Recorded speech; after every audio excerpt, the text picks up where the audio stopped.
We did it. Yo. What's up, gang? We're just learning about the Russian alphabet. I mean, I don't know if learning about is a good way to describe that. Mostly being like, why they got backwards N with curly Q and pi with a lowercase b. What are those letters? Tony said pi with a lowercase b is pronounced pib. Yeah. It seems right to me.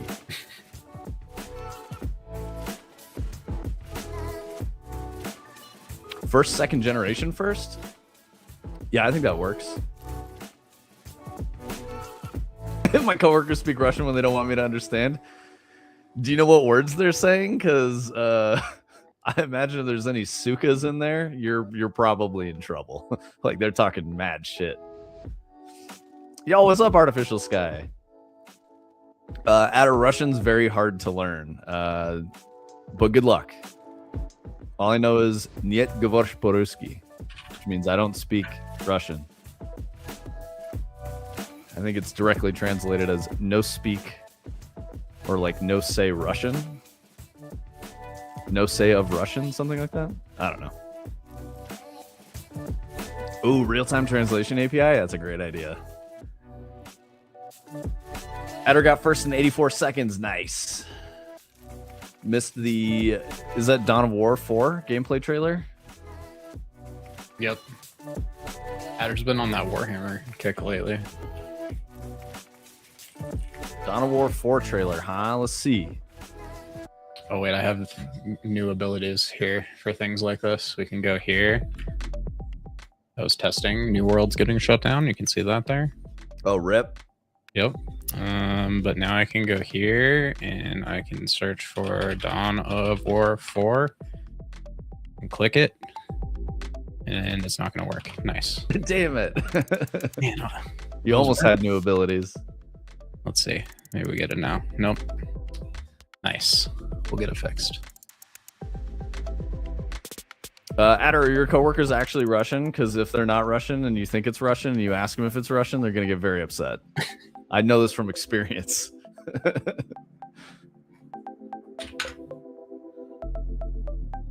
To be fair, Russian, Polish, sometimes Czech. I'm trying to think of other ones. Like Croatian and shit. Like everything in that area, Ukrainian, all kind of sounds the same to me. Like Romanian, Moldovan. If Moldovan is like its own language, I know that they're another country and stuff.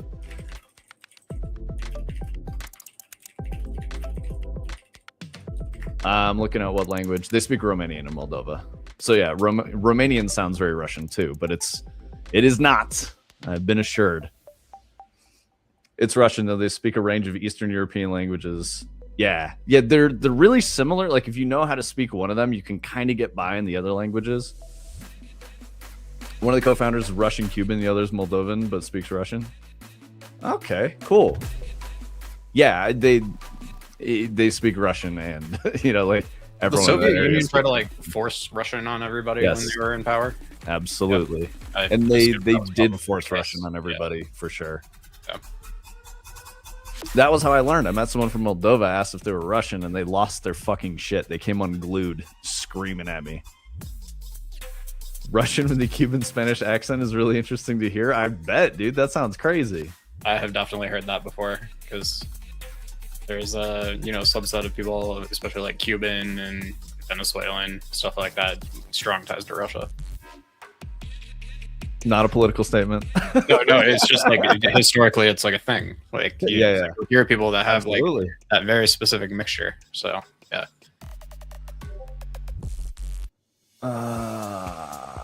Yeah. How are you guys doing? I fell asleep and woke up before stream, so I'm in. Yeah, exactly. Artificial Sky. Yeah, I think we can all agree with that one.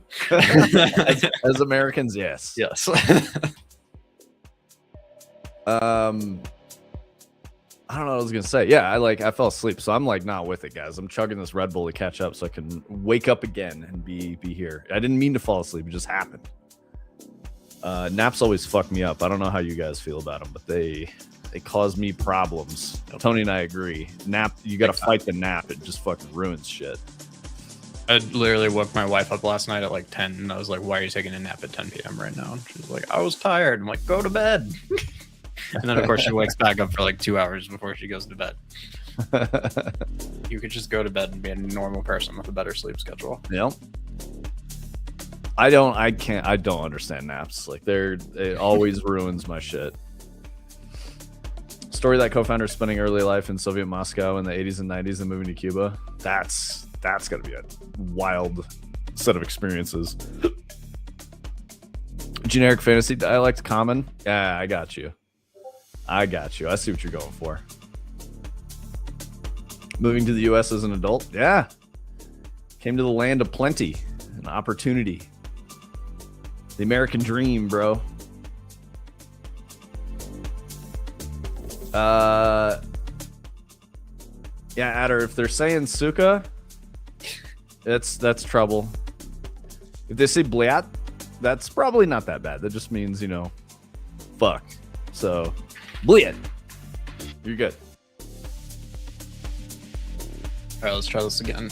Boom, and then boom. Oh, is another button not working now? Nope, still failing. Nice.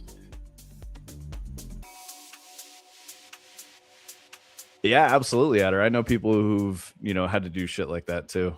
Yeah, it's the way it goes.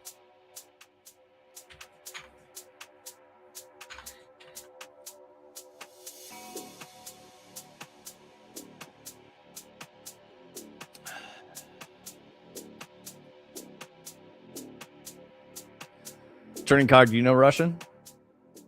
He downloaded City Sample to take another crack at Mass. Okay. Interesting.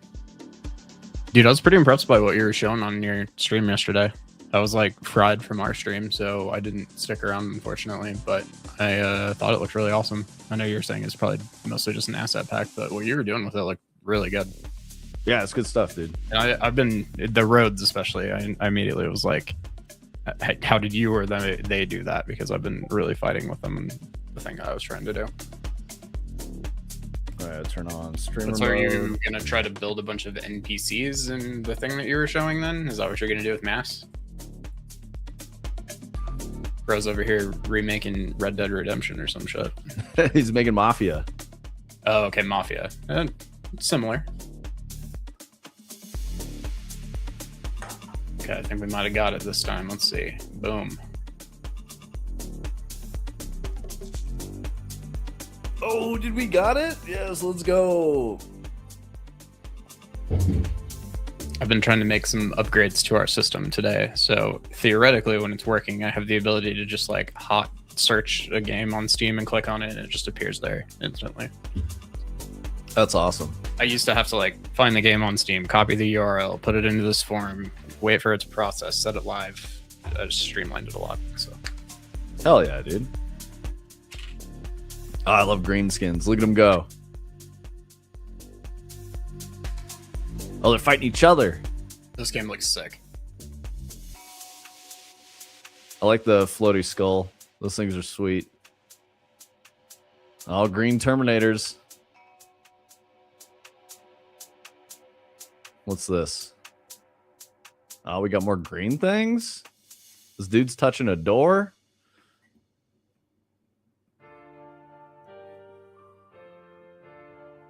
The spline tool's fucking garbage. I really hope the PCG version is pushed. They pushed makes it better. Yep. Oh yeah, Tony, you should check out the gameplay reveal. I want to see the gameplay because this is a cinematic trailer. Okay. I mean, we need an ability to just pull up a YouTube video. I need to write that down.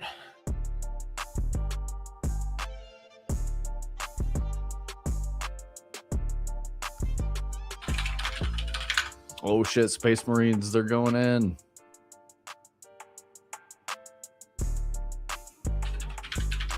They got Space Marine motorcycles? That's sweet.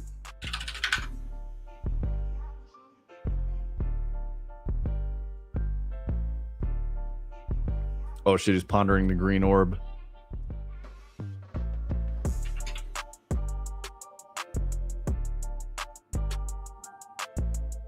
All right, if we do this one, yeah.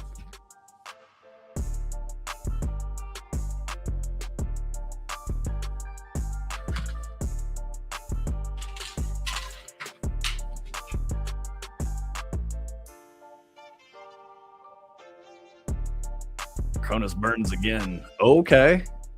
Yeah, this is looking like gameplay. This is good. This looks sick.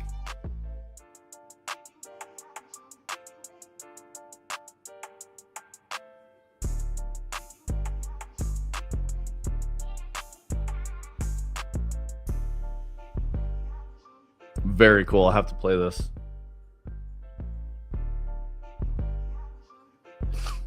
You need to get text to speech up for 40K again? What do you mean, Artificial Sky?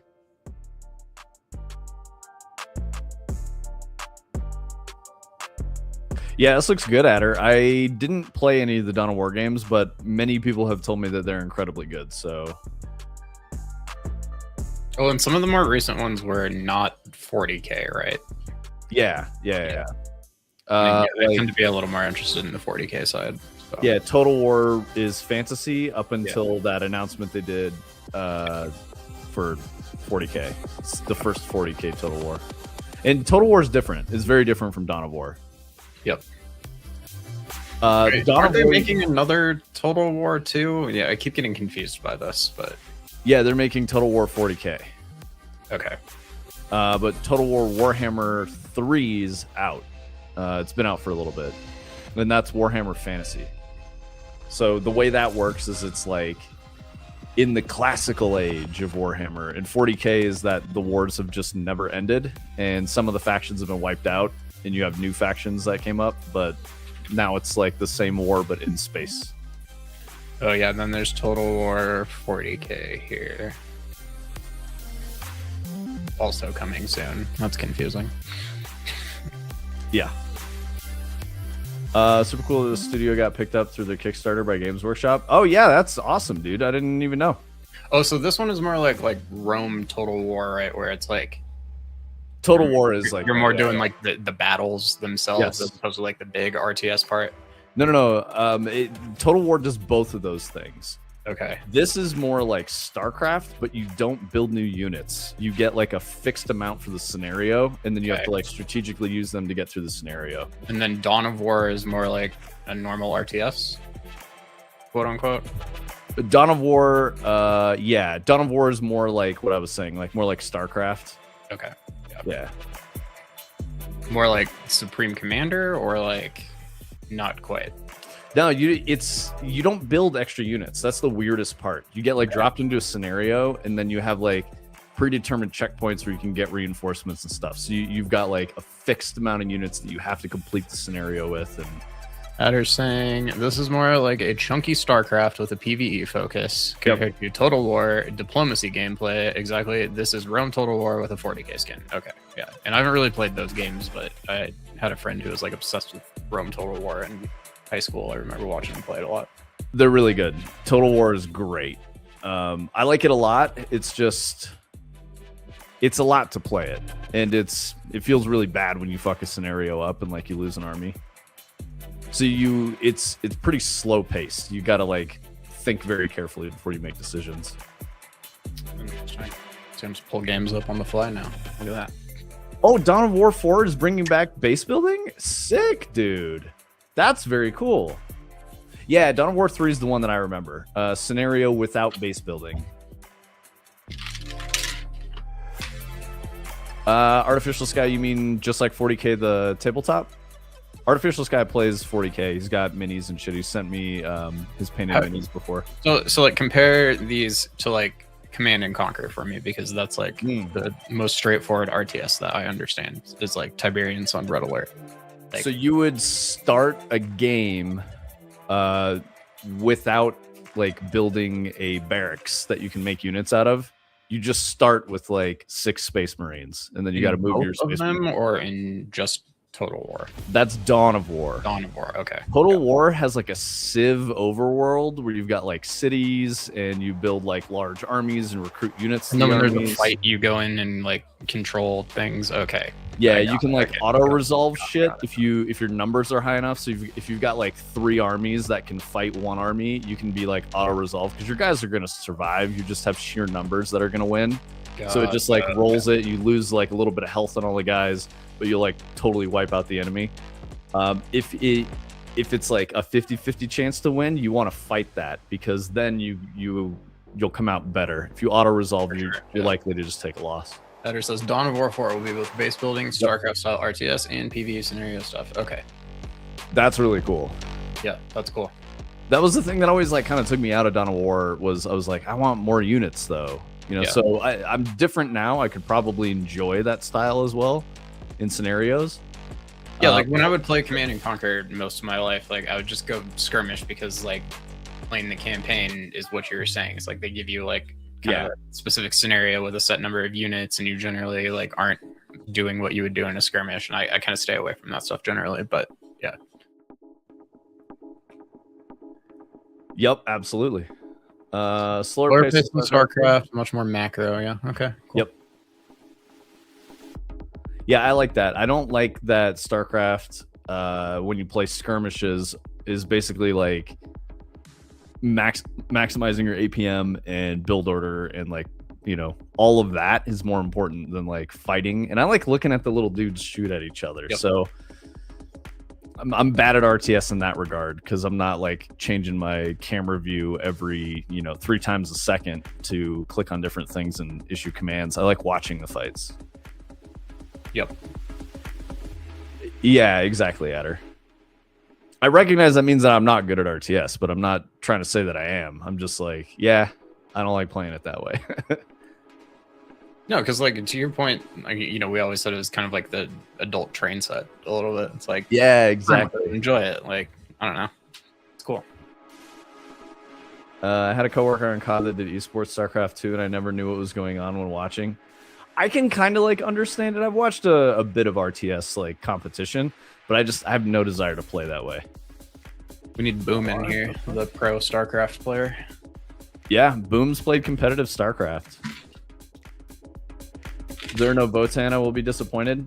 I mean, dude, I didn't see any in those screens. I mean, like they didn't have like Total War Warhammer, classic or whatever, fantasy. They had dwarves, but they were not good. You didn't have a lot of like unit selection choices. And their like faction benefits were pretty rough. Necrons are new to the vids. Oh, could you not play Necrons in like tabletop? Or are you saying like they haven't had Necrons until Dawn of War 4 in any of the video game ones?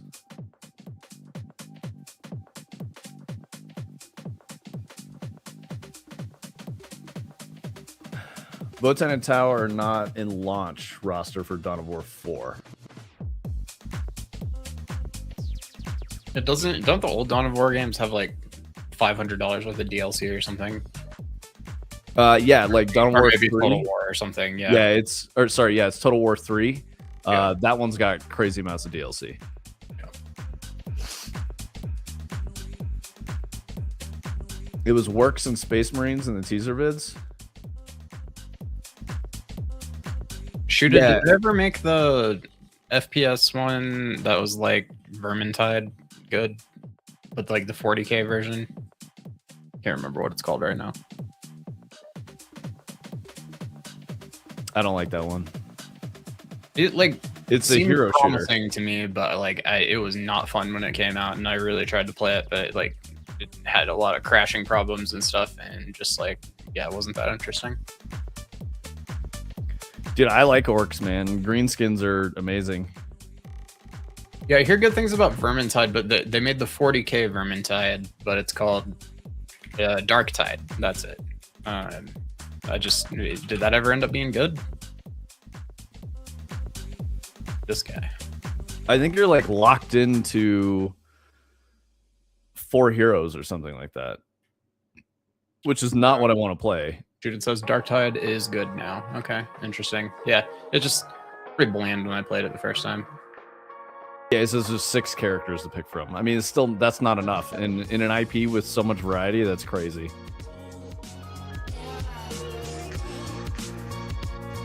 It seems like there's like a really good opportunity there to make like Left 4 Dead, but with a lot of variety, to your point, and it just isn't there. Yeah. I think Vermintide's better in that regard because it is Left 4 Dead, but it gets pretty boring. Like, yeah, that's the weird part to me. I'd think that I wouldn't get bored with it, but it just gets real boring real fast. I think Space Marine 2 was Space Marine is 100% so way fucking cooler. good. I kind of wish Space Marine played like this game does. Like, I think that would be really fun. And, you know, it's fine for what it is, but I did like that this game is an FPS. I know that those are the 6 that you can pick from, but that doesn't mean a lot to me. I appreciate you listing them out though. Psyker, Big Boy, Soldier, I'm guessing, not Solder. Does Vermintide not have the same problems? I've never played Vermintide. Vermintide is melee. You're like melee the whole time. Only melee? Wow. Yeah. Okay. Because it's Warhammer Classic or Fantasy. Yeah.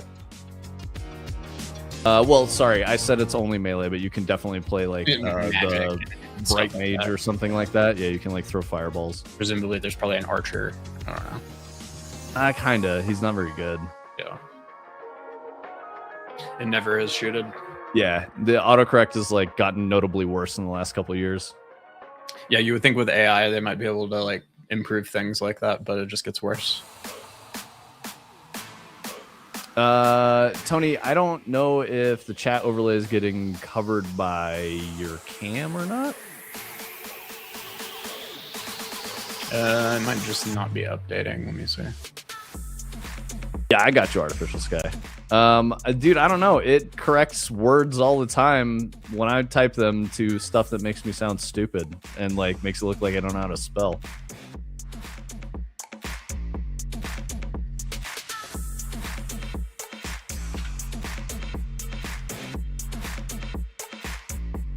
No, on phone. Yeah. He's on phone, Adder. He's probably at work right now. So he'd be watching us on the phone. Did it without autocorrect this time? It still said solder, bro. It didn't say soldier. Yeah, that's what I'm saying. Why are you like this phone? I mean, I know it's because mine is a Google phone, so like... Sometimes I'll try to be good and like go and like, you know, hit the fucked up word and say, forget this word. But, you know, inevitably you'll end up typing it again later. And it'll just go right back in there. Yeah. Yeah, I don't know. Darktide just didn't do it for me. It just seems not fun. It's like there was a tactics game they made that was football. I think it's called Blood Bowl. Oh, yeah. That didn't do it for me either. It's I was like, why? Why did you do this instead? There's the tactics one that I feel like you would maybe be into, but I did not like. It's like Dark Trader or something. Marcus Kruber. Rogue Trader, that's it.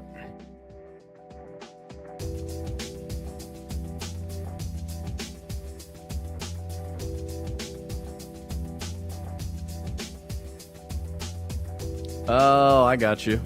Yeah, no worries, Artificial Sky. You're good, bro. Don't trip. Back in my day, we had to use a dictionary or just be wrong. Yep. I feel you, Artificial Sky. Do you have an Android? Because it's probably... I mean, neither one is good right now. The autocorrect features on both are pretty frustrating. What's up, Omni? We're looking at some Warhammer stuff. Yeah, S22 Ultra. Yeah, and you've got like Samsung doing their thing. That's what I got, bro. Too. Yep. Starting to show its age a little bit for sure. Feeling a little slow. I don't use phone. I try to avoid phone as much as possible. Dude, mine was like really annoying me about an hour and a half ago as well, and I was like, why does this feel so bad? So I'm really feeling it today too. I hate phone. It's like the worst. I very much hate phone. Worst technology device that we've got right now. It's just a advertising and engagement fucking machine. Just makes you go, look at me, look at me, look at me, look at me, and I'm like, stop, dude, go away. Do you want to talk about Marathon? Oh yeah, what was this is the mods, weapon mods stuff? Yep. I'm just gonna put up generic Marathon vid, but they posted something about. They posted a bunch of things, I guess. Let's see if I can find the thing I sent to you real quick. I thought it was kind of cool. It was an interesting idea for the direction they're going with the weapon mods. Having played before with the, previous versions of weapon mods, they were not interesting enough. They weren't doing enough cool shit. And it seems like they've got some pretty interesting things now, at least for what they've been like tweeting about and whatever. Did you see that headline or that part of the headline when I sent it to you earlier that said something about how there was like a mod that made bird sounds? Yeah. So the way I was reading that is when you make a gunshot, instead of sounding like a gunshot, it sounds like a bird. Well, so like I don't see that on, because that was on like the AI summary, and I pulled the page up that I had sent you, and I don't see it mentioned on there anymore, and it just makes me wonder if it made that up. But, no, it was a tweet. I definitely saw a tweet. Like a real thing about it. Okay. Yeah, got it. But they did like a tweet for each weapon mod. They were like, and then they had a split screen video. At the top, it was without the mod. At the bottom, it was with the mod. Well, that idea is really unique and interesting. It's cool.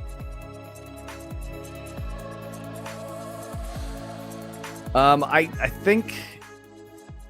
I mean, we don't know Artificial Sky. We're not going to know.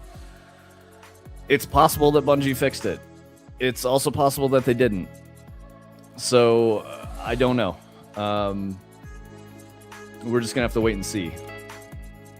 Yeah, same, dude. I would also prefer that Bungo not be garbage. I really like, in departure from the common online narrative, I really like the visual style of Marathon. I think it's special. Yep.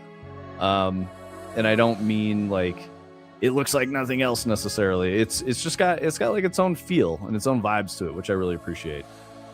I think it looks cool. I like the wacky color palettes and like the contrast between the, very smooth, like this lion thing is cool as fuck. The Traxxas vendor, I think it's very, very cool. Smoke lion, and yeah, they made some interesting choices. I just don't know how fun the game is going to be when it comes out. I think that's the tricky part. Yeah, I'm with you on that. Corporation imposing on nature vibes. Yeah, it's definitely got a lot of that going on.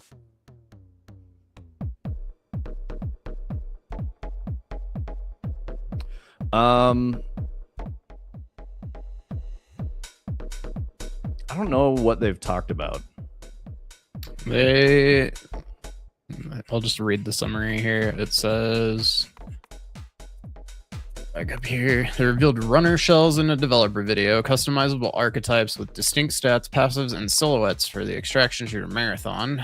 7 launch shells include Frontline Destroyer with thrusters and missiles, Stealthy Assassin with smoke invisibility, Loot Focused Thief using an X-ray visor, and Pickpocket Drone, and Casual Rook for low-risk solo drops.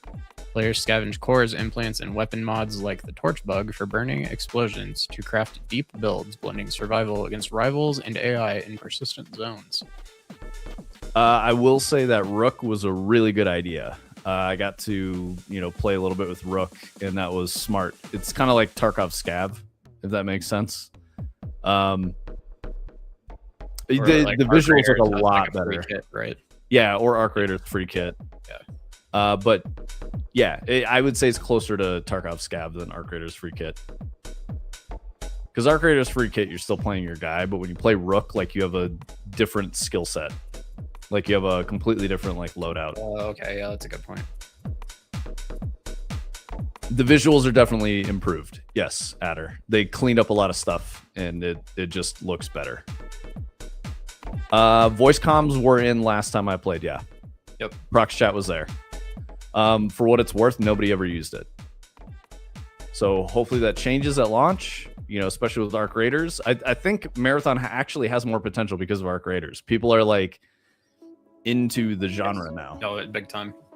I keep seeing a lot of headlines about like Burnt Peanut and Shroud saying that they're gonna stop playing Arc Raiders because the cheaters are worse than Tarkov right now, though.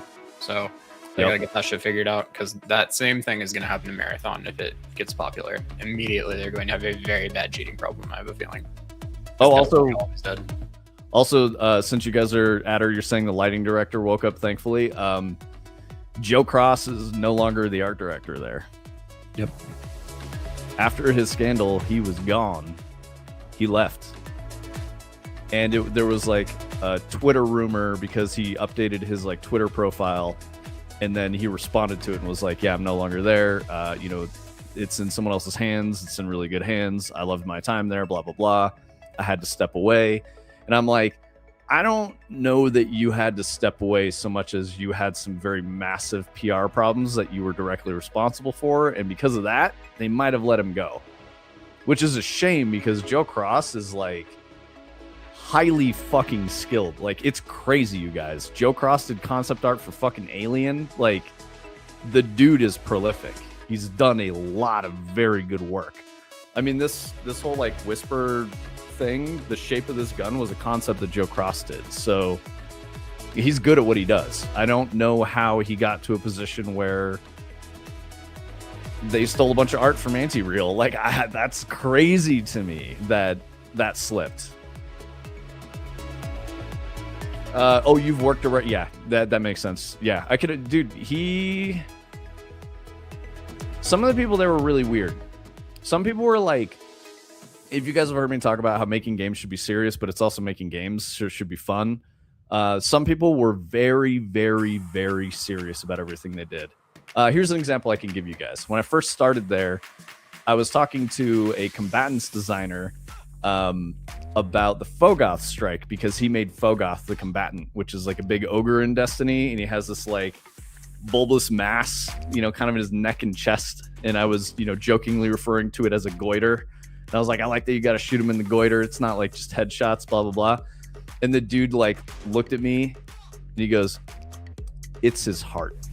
And I was like, well, yeah, I know. It's just, you know, I thought it was funny to call it a goiter. And I was like, anyway, I like shooting him in the goiter. And he goes, it's his heart. And I'm like, what the fuck, dude? Like, relax, buddy. We work together. I'm not talking shit to you. So, you know, and I'm just like, it didn't come across as his heart, man. It's a big bulbous mass hanging off of his neck. What the fuck are you talking about? Multiple times in meetings, I said, I don't know why you didn't just handle the task, because he couldn't handle not critiquing every single nook and cranny just so he can have the final say. Yeah, I believe that.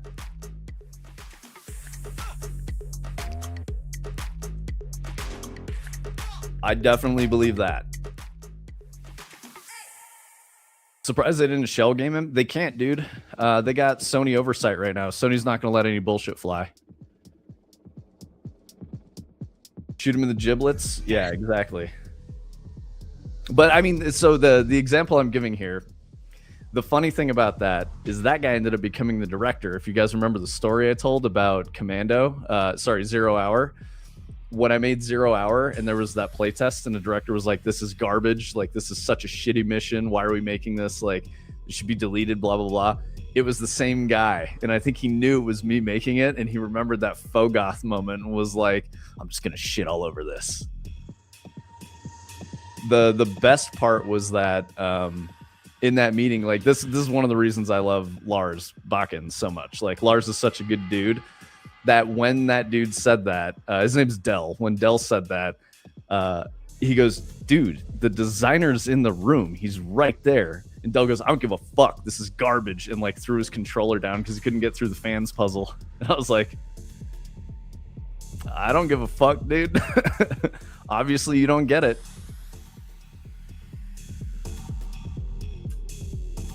The funny thing about that is I was looking through some videos that like Dr. Lupo had.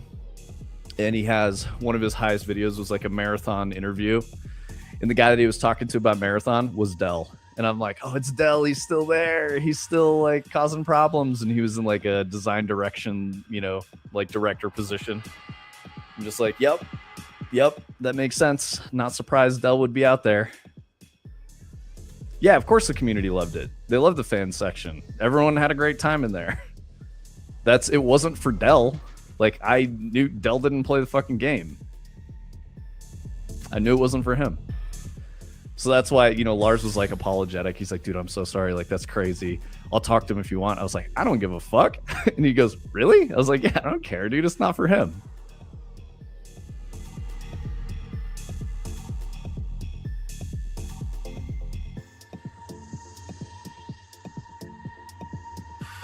Interesting, Adder. Okay, that makes sense. Well, the crazy thing is that Joe was like a concept artist. And I mean, I guess it's probably because I'm a designer, but I don't understand the path from like concept artist to art director. Because there's like so much more you have to do as an art director than as like a concept artist. But at the same time, it makes me wonder how Chris Barrett went from concept artist to creative director. Like, that doesn't cross over very well at all. And for what it's worth, he wasn't super good at it. There's a reason why Chris Barrett's not there. I guess it's not because of his job or whatever. It's just because of his personality. He's the dude that ended up like getting let go before the Sony merger and all that, and then sued Bungie for like $45 million. And they were like, nah, you got terminated because you were sexually harassing people. I still see Barry posting some shit on Twitter like he's relevant, and he gets cooked in the comments every time. It's usually by like old Bungie people that people don't know, because he'll tell a story about working on Halo, and like someone from those days will come through and be like, yeah, it's not true, Barry. That shit makes me laugh so hard when I see it. Like, I don't remember it that way. I thought we were cool, man. Like, we don't have beef. I don't know. It's got to be hard when you like fall so far, right? Whatever, dude's still a multimillionaire, so I don't give a shit. He's gonna be fine. It's probably good that he's not there anymore, though. I don't know if you guys remember, I told the story about the dude opening a help desk ticket to pick up his dry cleaning, and he told like IT to go get his dry cleaning. That's that guy. I never knew Camus or Cammy. I never spoke with that person. No, Tony probably is like eyeballs are floating or something. He's got a pee. That'd be my guess. I know you guys demand the Tony. I understand. I get it. He's like a cat. Can't pet him the wrong way, you know. Ryan Cammins, something like that. Yeah. Dude, I literally have never heard that name, and it's because I'm a designer. So like, I only knew Joe because, like I said, the guy that I worked with on Whisper, Rob Adams. Adder, do you remember Rob Adams, environment art lead? That guy was a very difficult personality to work with, man. I remember once I went up to talk to Rob because I was talking with Alex Pfeiffer, who's a designer working on the design for Titan, the Saturnal moon, you know, as one of the destinations of G2. And I was like, I think it'd be cool if we did something like this. And he goes, you should go talk to Rob. He controls the art. I went and talked to Rob, and I like was giving him feedback, and he was just kind of like brushing me off, not paying attention. And then he goes, did you talk to so-and-so about it? And I was like, no. And he goes, you should talk to him. And I was like, why? And he goes, are you a pussy? And I was like, what? He goes, you don't want him to think you're a pussy, do you? You should go talk to him. And I was like, okay. And then I like went back and like talked to Alex, and I was like, yeah, it doesn't seem like, and I told him the whole conversation. He goes, oh, he was fucking with you. And I'm like, he seemed like he was listening, and he goes, no, he was just fucking with you. He wasn't listening to you at all. He blew you off entirely. I'm sorry that happened. And I was like, I don't care, man. Like, I do not care. It's okay.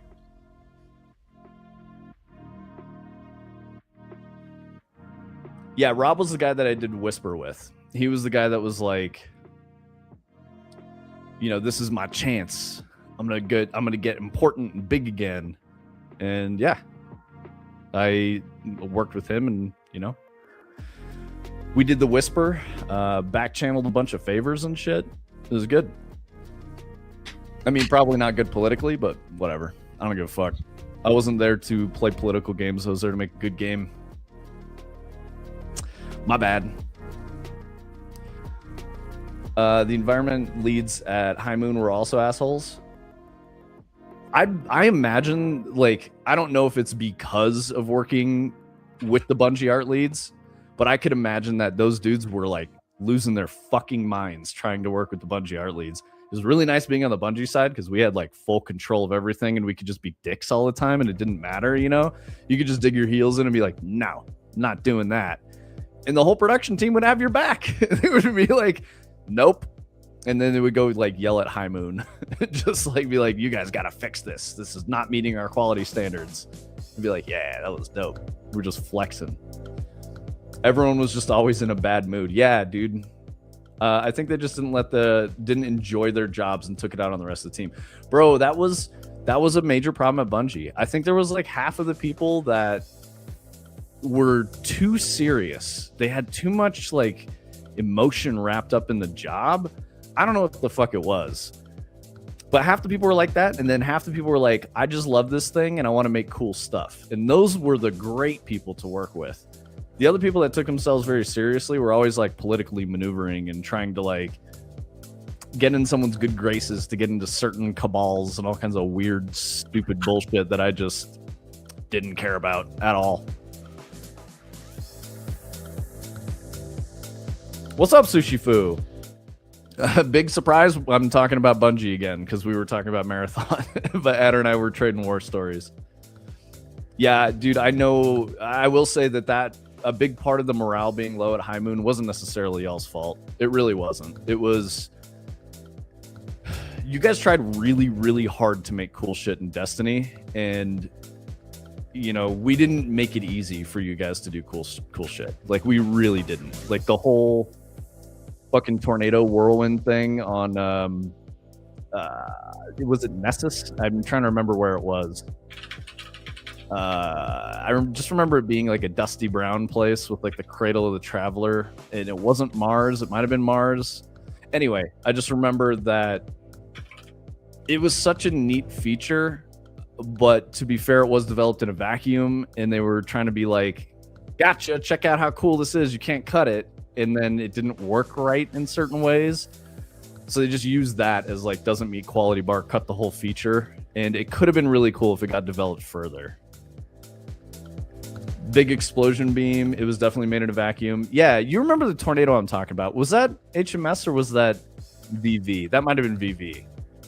It didn't get any better for VV, I'll say that. Like, it was rough with HMS, and VV just kind of took it on the chin the whole time, man. They like tried to be super passionate and excited. It was HMS with VV. Yeah. So I remember it was rough for both groups. It was nice being on the Bungie side, like I said, because we just kind of got our way all the time. But that would have been a really tough job to have. Being on that other side, I probably would have put in my notice and left too. Yes, you're totally right on that. Reason I didn't like working with the Bungie art leads is nobody would let you just be an artist. They needed to control every dial and detail about everything. That was an internal culture thing. That worked exactly the same way with the internal artists. The art leads were very, very picky about everything, and they would review every single asset in excruciating detail for anything. I only know this because I worked with artists, so I witnessed the whole process all the way up and down the chain. There'd be times where I, as the designer working on Commando, would give direction to an artist, and then Rob would come in and give them the opposite direction, and that person didn't know whether or not they should listen to me or listen to Rob, because Rob was an art director and I was a designer. But I always won that battle because I was a fucking designer. So anytime Rob would get out of line, I'd go talk to the design leads, and they would be like, Rob, shut the fuck up. Let him do it. It's his job.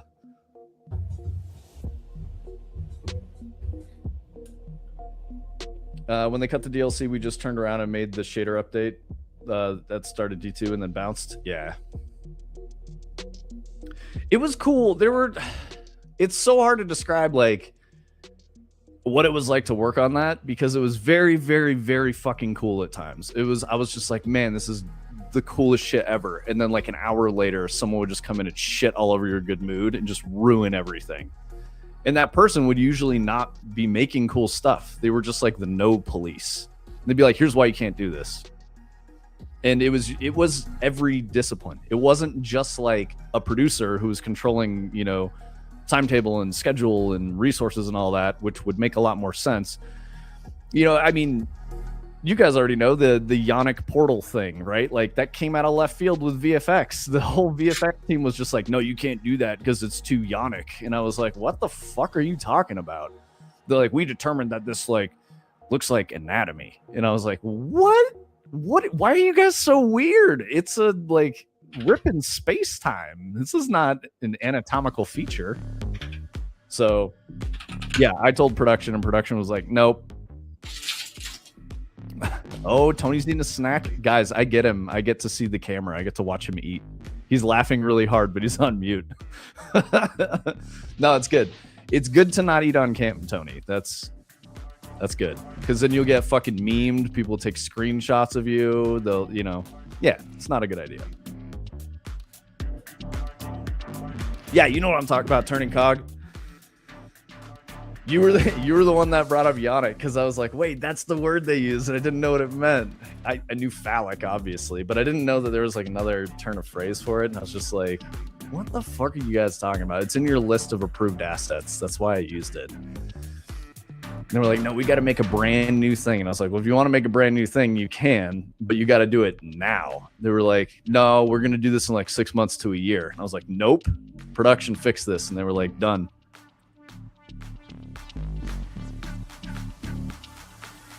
Yeah, 6'6", fully tatted and jacked. Can't meme on him. True. Very true. Yeah, so how you doing, Sushi Fu? I know you heard me talking nonsense. Oh, you Pelotoned hard this morning? Hell yeah, Tony. You still chewing? You're good? Hell yeah, dude. What do you... Sushi, did you tell us what you work on again? I know that you didn't want to talk about it too openly, which is totally fine. But you work in AAA, right? Or at least AAA adjacent? And you do art stuff. And I think you also have your own projects. I'm trying to remember. Which is cool. It's good. I'm glad you're here. Currently unemployed. All right, nice. Need to make us a notes field in the admin panel. Okay. Working on an Nostromo project. That's it. I remember now. Okay. Hell yeah, dude. I mean, yeah, no, I know what you mean, but it's tough out there, man. Like, I'm glad that I don't need to be looking for a job right now. It would be a nightmare to get a job in games right now. Even with experience, it's just so saturated. There's just so many people that need jobs.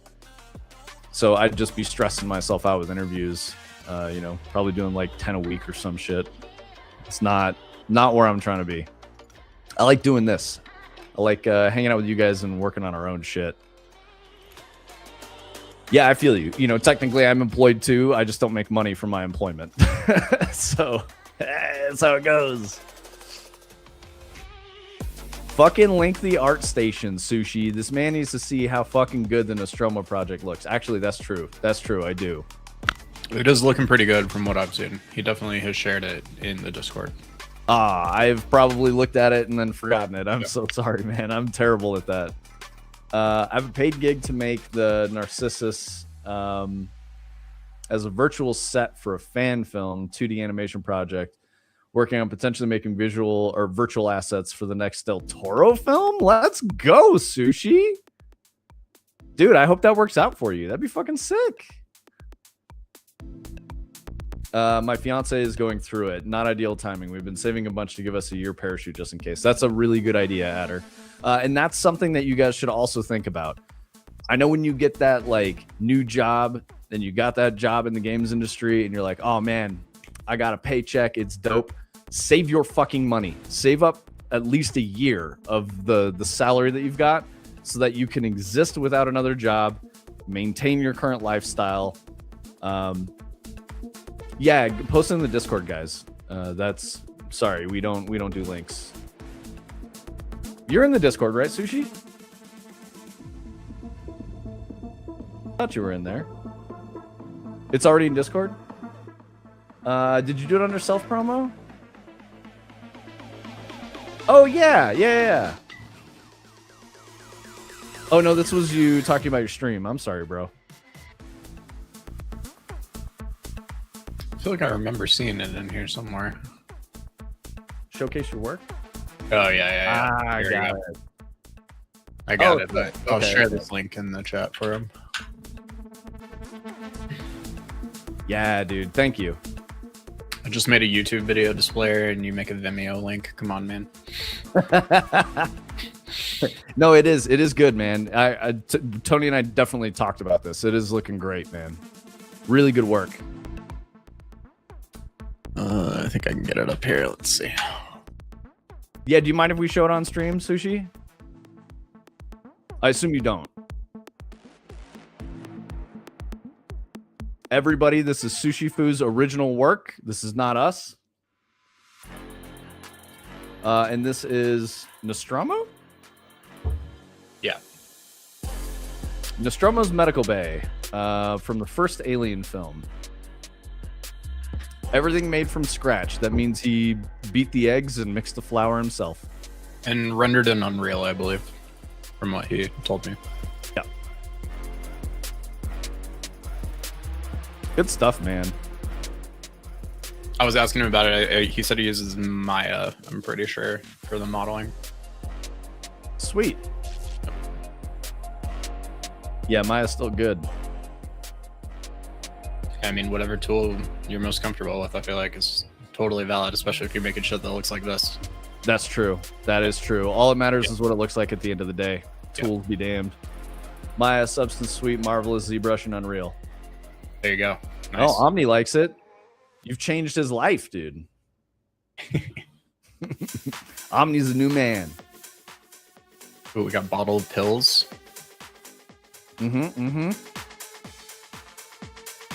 Yeah, you got a bottle of those pills, dude. Oh, there we go. I didn't have YouTube up. All right, sorry, YouTube. I got you up now. Is this path traced?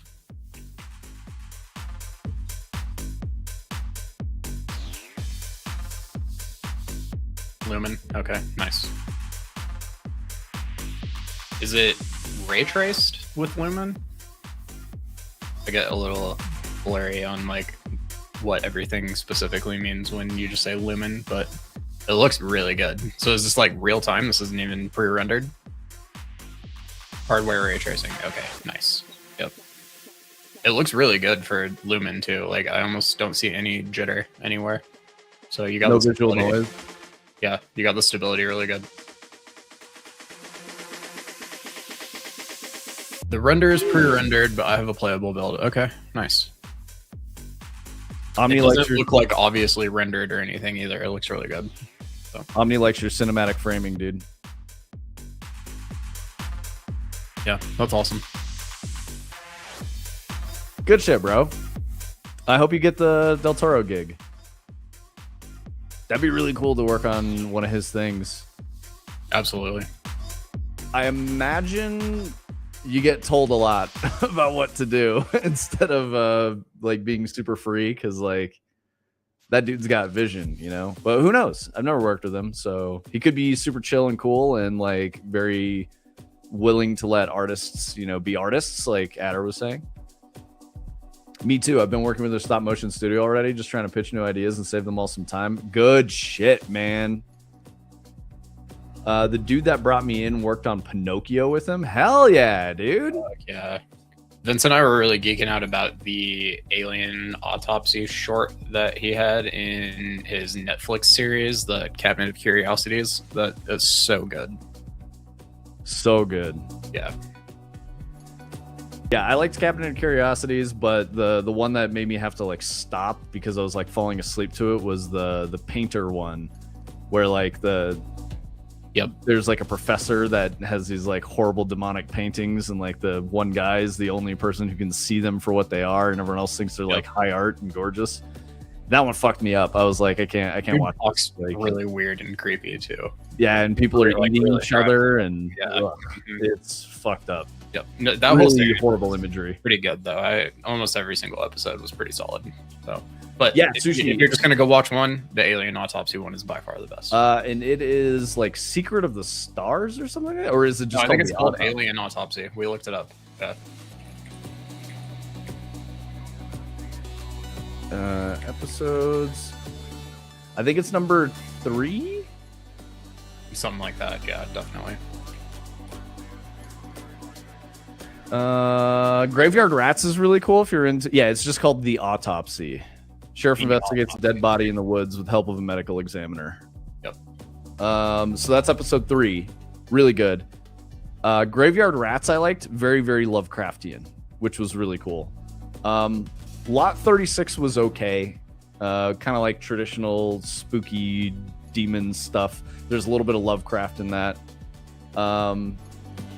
The Outside was pretty weird. That's the lotion one, Tony. The lotion one, yeah. That one was very weird. And if you guys want to watch the one that fucked me up, it's Pickman's Model. That one was fucked up.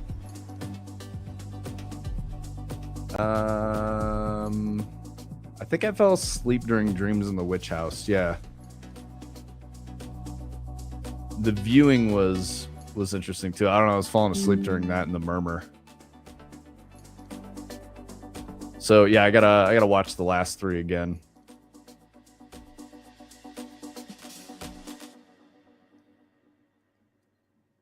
Yeah, I like Guillermo. He's a cool artist. He makes stuff that's too spooky for me sometimes, but he's a cool artist. Yep. That's like, have you guys ever seen Sam Raimi's Drag Me to Hell? Anyone seen that? I remember the end of that movie is fucking crazy. I remember a positive, good feeling ending to that, and I made Sparkaloozer watch it with me, and she goes, "What the fuck?" And I was like, "I'm sorry." That is such a bleak ending. Oh my god, it is. It's very, very bleak. Yep. Sushi Fu New Frankenstein, I thought was gorgeous. Like from a cinematography standpoint, I totally agree with you on that. It was a little long, and I wasn't super bought into Frankenstein's monster. It got a little campy for me at times, but admittedly, I was playing a video game while watching it, which can absolutely ruin something if it's like a little thin to begin with. But I really liked it. I think as a piece of cinema, wonderful. Yeah, very, very pretty. Exactly. Yeah.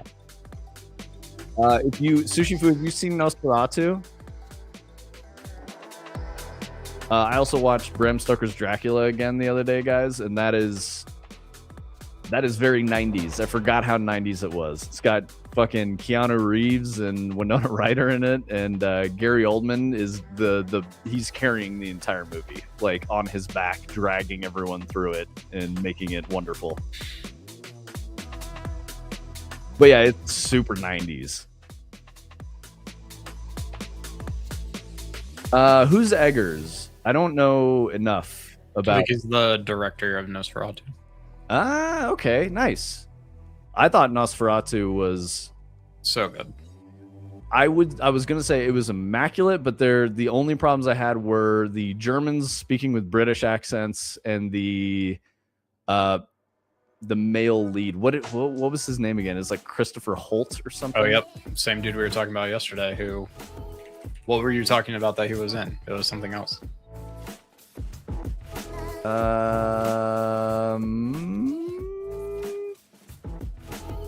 I can't remember. We were just talking about it though. Yeah, he was in something else. I'm not a huge fan of Nicholas Hoult. I think he can be a little flat in his delivery. But like, Willem Dafoe is fucking great in that. He's incredible in that. He's incredible in most things that he's in, to be fair. All right, Sushi Fu. I've been wanting to watch The Witch for visuals for a very long time, but I'm worried that it's gonna fuck me up too bad, and I'll have like nightmares and shit. Do you have thoughts? It seems like you're a horror fan, and I'm not, so I have to be careful. But like, I watched Drag Me to Hell, and I was laughing at certain parts because it's pretty funny. Like when she's in the grave and like the corpse is like bobbing up and down in the water is fucking hilarious. The goo and like the body horror stuff is pretty bad in that movie, though, I have to say. Like the old lady who's got like all that phlegm and shit, it's pretty bad. But yeah, Tony, I was remembering an ending to that where like Justin Long actually like sacrifices himself and like she beats the Lamia and like gets the old lady that curses her. That woman gets dragged to hell. That's what I remembered. And I'm like, that's not what fucking happens at all. I honestly barely remember that movie, but it's just like one of those that like I'll see like posted on like, you know, what's the most fucked up ending in a movie ever. It's always like that one and the end of The Mist and, you know, like a couple of those other like, you know, real crazy ones. But yeah, that one, you know, every time I see the scene too, I'll rewatch it like 4 or 5 times. It's so crazy. And the VFX are really good too. Yeah. It's really cool. Yeah. I really like just as a storytelling device when she stumbles backwards in horror, realizing Justin Long has the button and she gave the coin away instead. And she falls onto the train tracks as the train's approaching. It wasn't a gory scene, you know? It was just like a visual metaphor for her being like her soul being dragged to hell. And I liked that better than like she gets splattered, you know? Like, yep. Also, sorry guys, I know this is spoilers for the ending of the movie, but it's an old fucking movie. It's like 2009. So, you know, if you haven't seen it, Drag Me to Hell's pretty good. I liked it a lot. I still like it, even though it's like Tony was saying, one of the most bleak endings possible. And to be fair, it's entirely possible that the reason I had a certain memory of it is because the version I saw was not the cinematic release version. This was 2009. So I definitely got a version of that film somewhere that might have been filmed with like a camcorder stood up in a movie theater or some shit like that, or like a screener that was not a final edit. And that was what I watched. So it might be that's why I don't remember it in the same way, but I don't know. I probably got it somewhere, so I should go watch and see if it has the same ending. Sushifu said, I don't actually find it all too scary, but it's very, very well done movie, and it's Anya Taylor-Joy's breakout role. Incredible acting throughout. The atmosphere is so unique and well done. The atmosphere is why I want to watch it. But would you say The Witch is unnerving in the same way as like Hereditary or like Midsommar are? I know we've kind of talked about this a little bit before on the channel, like on stream, but I don't know if you were involved in those conversations, Sushifu. Movies bought out of the trunk of a car hit different? Yeah, exactly. Honestly, it was more like your buddy hands you a USB drive and you copy the movie onto your laptop, and that's how you'd watch it. Like it was in the 20, you know, when in my 20s, it was like, it's just the way it goes. You know, I was broke, wanted to watch movies, couldn't watch movies. Maybe it's more unnerving because Hereditary and Midsommar didn't do anything for me. Oh, really? And you didn't like those? So what I've been told from horror fans is that like Hereditary and Midsommar are films that sit with them. Like they remember them forever. And they're like, that was fucked. How about this? Okay, Sushi, do you believe in ghosts? Not a loaded question. I'm not going to judge you on that. Okay, so that might be why it wasn't super spooky to you. Because I feel like people that I know who are horror fans and like believe in ghosts, they're like, that's fucked up. I can't watch that shit. Okay, mocap. So if you like those films, how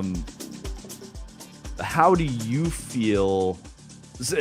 I know this is really hard because you guys don't know me all that well.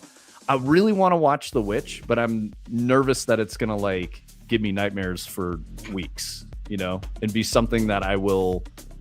Yeah, you got it, Tony. That's perfect. I'm worried that it's going to be something that like stays with me. You know what I mean? Mocap says you'll live.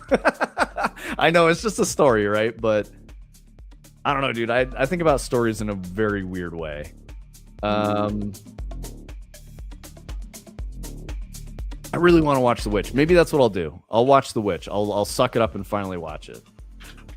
Because the visual shit that I've seen from the trailer seems amazing. Would you guys say that the marketing stuff where they're like the most unnerving film that sits with you, like these are like commentary bites from critics and shit, do you think that's accurate or just like really overblown marketing? Because that's one of the things that like deters me a little bit. Sushi Fu said I actually loved the first Paranormal Activity because it scared the shit out of me in theaters. So fucking good.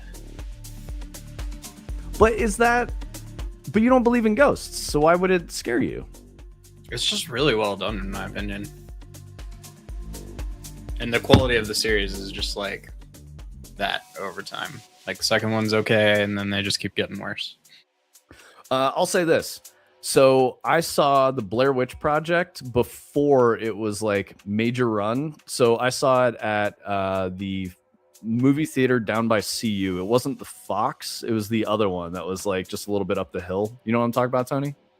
It wasn't a movie theater anymore by the time I went to college. They turned it into like a liquor store and a barber shop. You're right. I know what you're talking about. It's on that corner on the hill. I think it's a 7-Eleven now. Oh, that's so sad. Yeah, but that's so sad. It was a gorgeous, like old style theater. But so I saw it in that. It was a rainy fall day. I didn't know anything about this film. My girlfriend at the time was like, we got to go see this. This is like some crazy secret found footage thing. Like nobody knew anything about the Blair Witch Project at the time. So I saw it and that movie fucked me up. It was real bad for a long time. Like I still get very uncomfortable if someone's like standing in a corner looking in the corner, you know?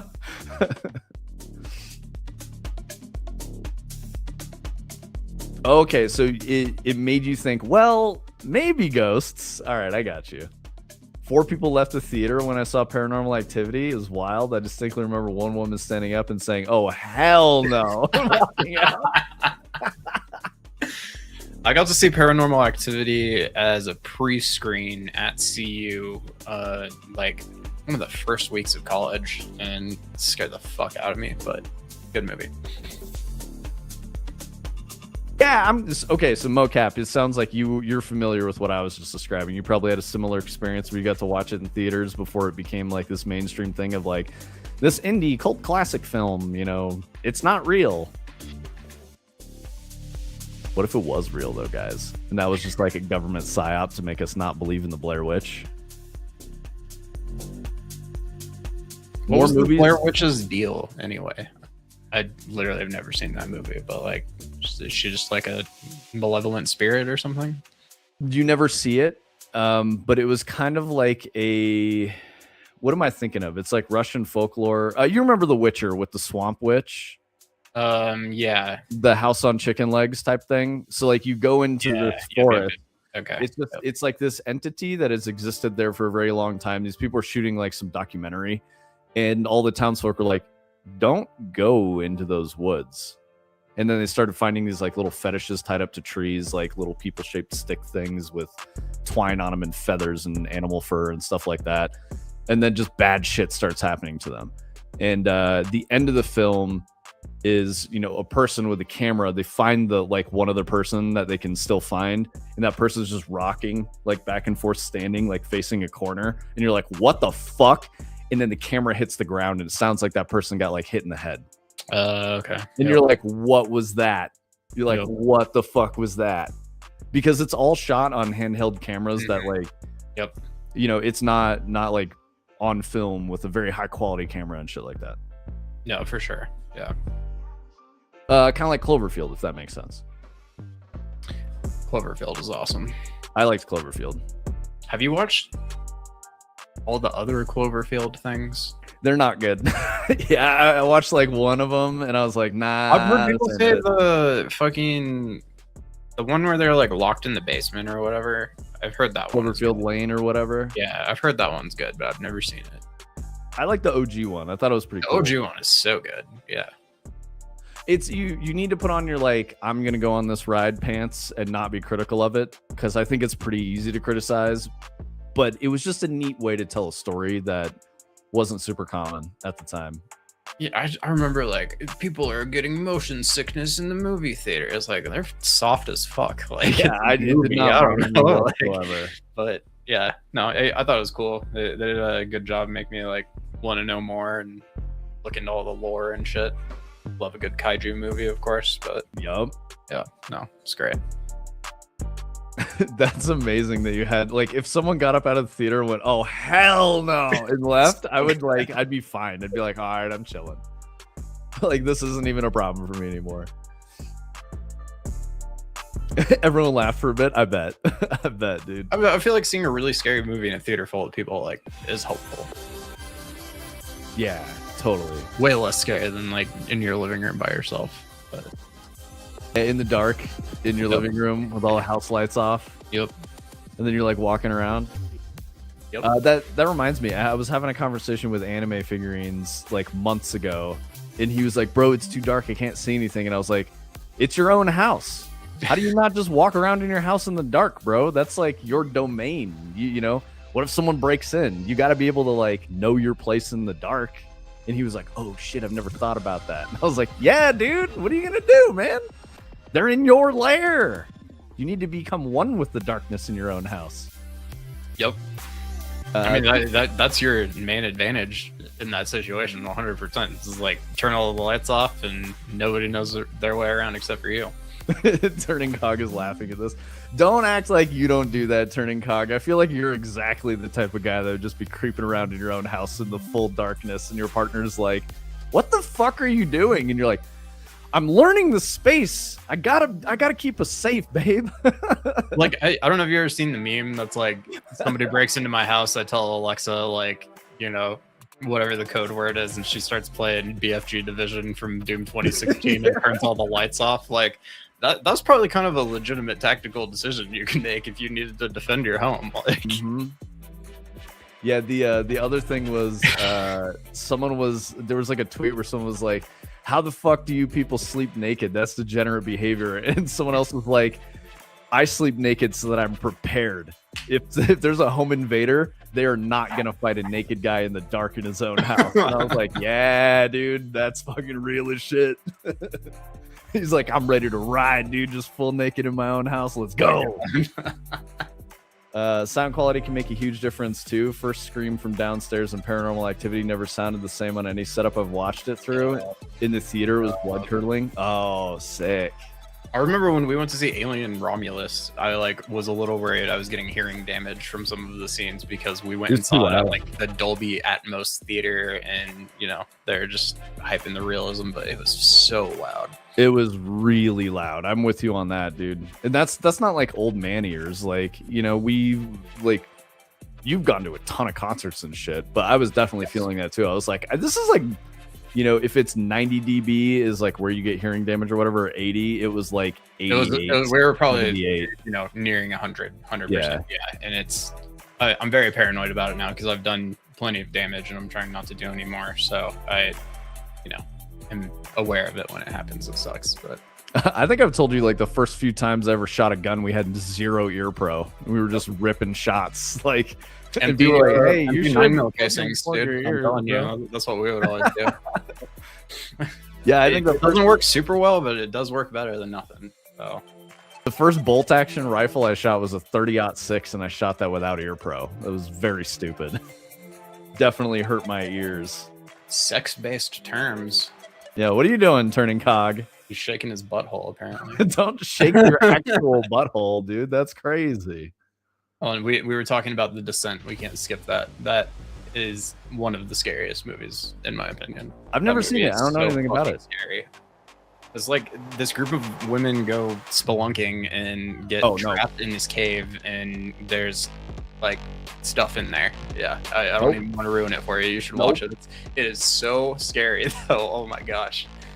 Dude, I start having anxiety problems if I watch like Magnus Midbow do spelunking in real life. So it's like that, but like a society of things has been living in there for like a couple thousand years, and they like to eat stuff. Like, Okay. Yeah. All right. Yeah. All right. Go see Descent if you want a good horrifying time. it So is I'm not a very horror scary guy. horror movie. Yeah, I'm not a horror guy. It doesn't do the thing for me. But I like studying that shit because we're making a horror game. So I need to understand like what these parts are, like what really scares people, like what's unnerving, you know, like the ending to Drag Me to Hell. Very bleak and unnerving, right? Because the whole time you're like rooting for the protagonist, and then she just makes some very bad choices. You start to fucking hate her, and then you're like, oh my god, she kind of deserved that. You love Drag Me to Hell? Mocap, I was saying I remembered it with a positive ending. I remembered like Justin Long sacrificing himself, and like she defeats the Lamia by giving the soul of the fucking lady that cursed her. You know, like that's what I remember. That is absolutely not how that movie ended. I made my wife watch it with me, and she was like mad that I made her watch it. She's like, what the fuck, dude? Best remake of Night of the Demon? I didn't even know that it's a remake. That's cool. What about good horror games? I feel those are even more rare than good horror films. I agree with you on that, Sushi Fu.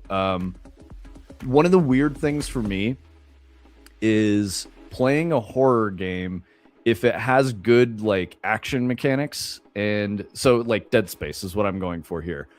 Dead Space was very unnerving and really creepy, and it sat with me for a while, but I always got through the moments of like horror and being terrified because I'm good at shooters.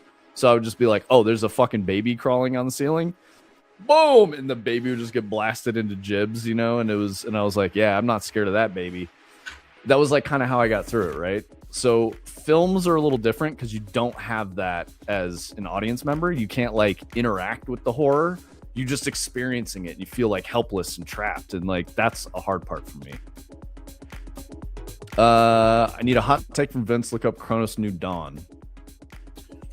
We looked at it recently, I think. Yeah, it sounds really familiar. Yeah, I'll get it up on the screen. Hold on. Oh, yeah. Pretty sure we looked at this. We definitely looked at this.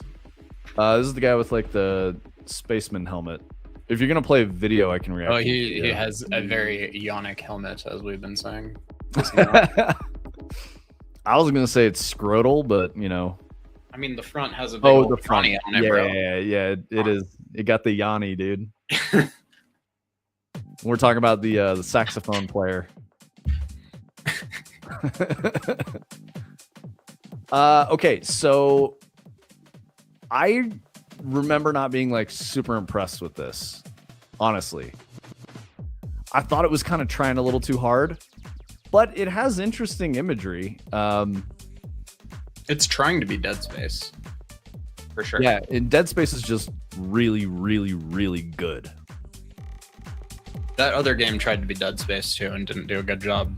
That Free Range helped work on. What was that one called? Callisto Protocol. Yeah. That was actually made by the guy that made Dead Space. He just was doing the same game again in a different.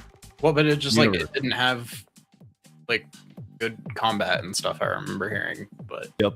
Yeah, It wasn't a super well made game. It Yeah. shipped with a bunch of bugs and problems. I don't know. What do you think, Turning Cog? I don't know that I necessarily have a super hot take. Oh, yeah, that's super Yannick. Man got the Yanni on his face, dude. Save what remains of the past. Oh, is this like a time travel type deal?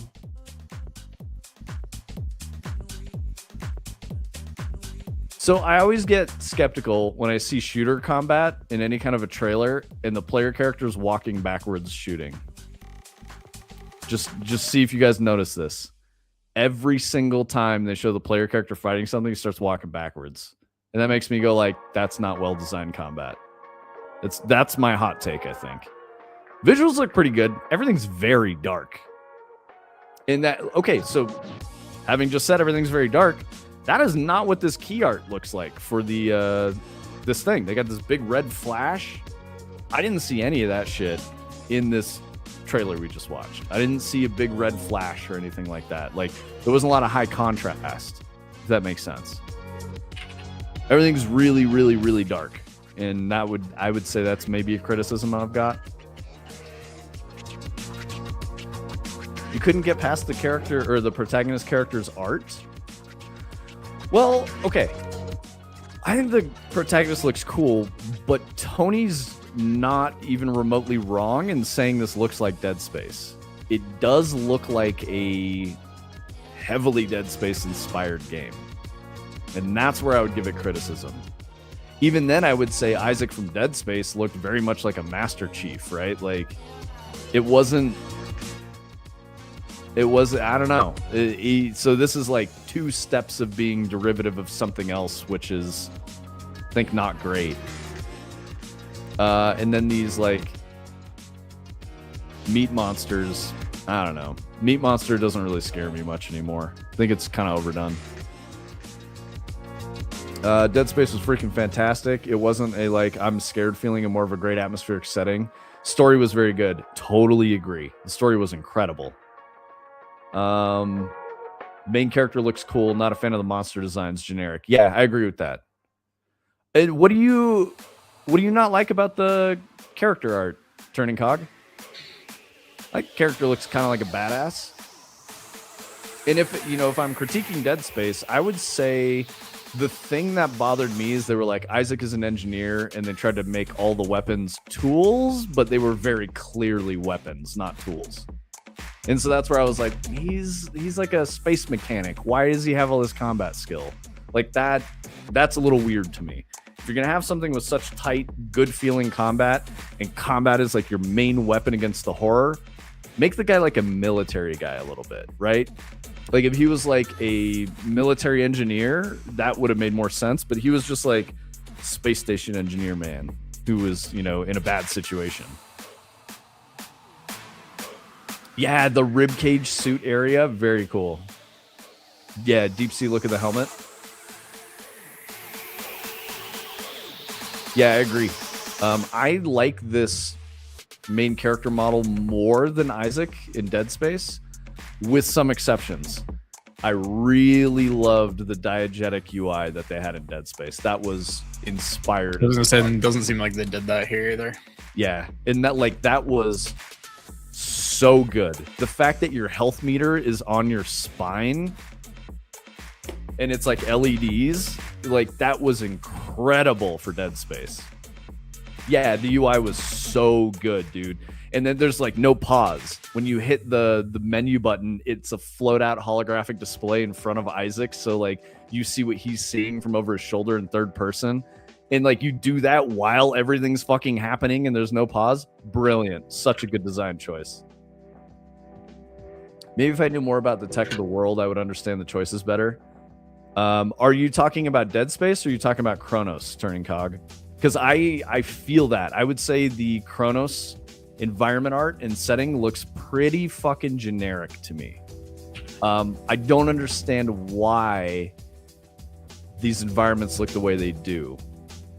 And I feel like if I had to guess, it's because these environments are spooky environments people don't like to be in, which I don't think is a good justification for a setting. Something I need to get added to the overlay is the price. This game is $60, which I think is... That's a little high. A useful piece of information, yeah. Yeah, I think it's a little high. Yep.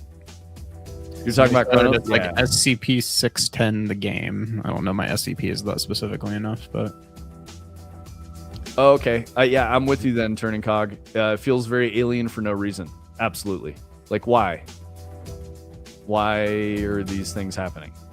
Why are you in like a spacesuit and stuff, Like, yeah, I agree. Save stations and alien isolation. Yes, absolutely, Sushi Fu. Diegetic UI is really, really good. I don't know if we're going to be able to pull that off for Dread because that's going to be a lot of like brand new tech stuff. So we're probably just going to lean on established conventions there because it'll be out of scope otherwise if we do. But I totally agree. If we can make a diegetic UI, we would have to have... Then we have to design and develop features that go into the diegetic UI to make it make sense for those reasons. It's more about atmosphere and walking around in crazy places and seeing weird shit. That's what Dread is about. So yeah. Even some of the things you do in Tarkov that take a long time while you can be attacked. Yep, exactly. That's really good stuff. Yeah, Tarkov definitely has a lot of very horrifying moments in gameplay where your anxiety and like your, stress management endocrine system shit is cranked all the way through the fucking roof. Like, I have to take breaks from Tarkov because my adrenaline system is completely cashed out. I have super high levels of norepinephrine in my body just from like being stressed, and I just feel exhausted and like fucked up, and I'm like, I gotta stop playing, otherwise I'm never gonna be able to go to sleep, and like I just feel tired and worn out and fried. So yeah, I think if anything, if you're trying to make horror games stuff, think about how Tarkov does that, because it's horrifying in many ways. You genuinely feel a sense of terror, especially at like footsteps or like some dude yelling in Russian, Bonansuka. You're like, oh god. Or the grenade sound that Tony, you added to Discord. Oh, yep. Oh my god, that is the worst sound. Instant anxiety trigger. The sound of a grenade with the pin getting pulled and the grenade hitting the ground. Tony put that into a soundboard in Discord. So you just click that and you're like, Jesus, where's the grenade? It is. It's fucked up. We were in a loading screen. We were all playing Tarkov as a group, and Tony hit that, and everyone went, "Oh my god!" It's him every time. Oh, you finally cleared Labyrinth for the first time?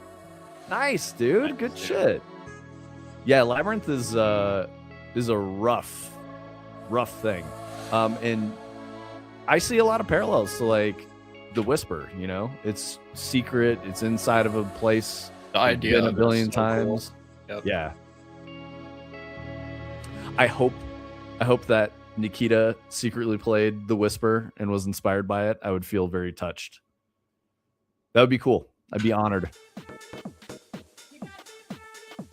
Yes, turning cock. Very troll behavior. Absolutely. It was good though. We had a good time. Sushi, were you running solo and you play PvE, right? My solution for killing bosses is to just use M80. 7.62 NATO M80 guns they're rippers, dude. They'll just shred bosses. Like, you mag dump Tagilla in the face and he just falls over. His helmet zeros after like 8 rounds. You had no M80? You got to do the Peacekeeper quest, bro. Do Revision Lighthouse, and that unlocks M80. You can start buying it. Or maybe you're just ripping through all your M80. You probably already know that. So my apologies if you did. BCP FMJ is bad. I'll say that. It's not good to kill bosses with. I wouldn't want to be shooting Killa and Tagilla with that. M80 is okay. M62 is also good, but it's about the same as M80, so it doesn't really matter.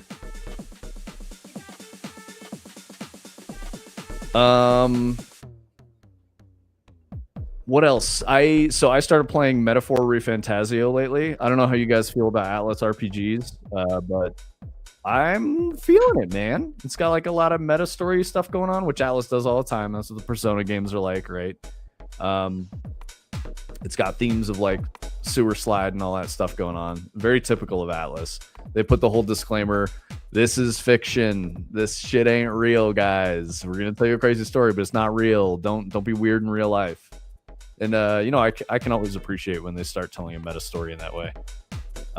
In ReFantazio, it starts off with like the narrator's talking to you as the player, full fourth wall break, and then it's like you are a part of this story, as the player, right? Which I think I like it. I thought it was cool. It was a novel setup.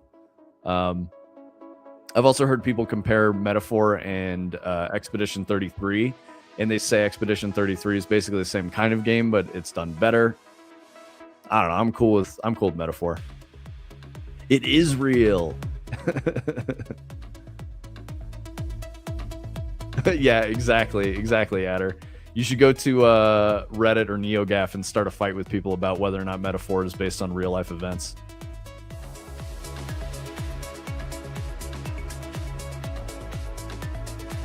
Has anyone seen the trailer for Replaced? Negative, brother. Let's see. Is it a game? I'm looking. Looks like it's a game. My Announced overlay thing is broken and reloading, so I'll get it up there in a second. Bro, I see this is like a 2.5D sci-fi retro futuristic action platformer. Does that sound right? Came out in 2021? Or announced in 2021? On Steam? I see Replaced official okay. development trailer 4 months ago. I'll be right back. My eyeballs are floating. Okay.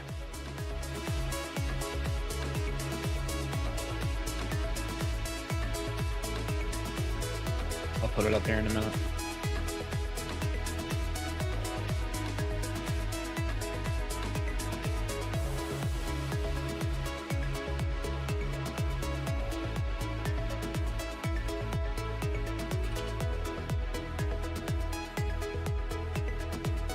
There we go. What's the deal with this one?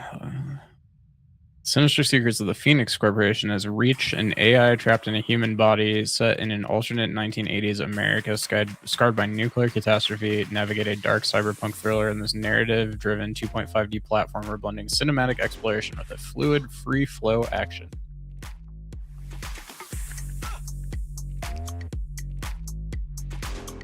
It looks cool, for sure. Yeah, the art is really good. Wow. Honestly, kind of looks like a similar art style to that Hilfert guy who was making that zombie game, but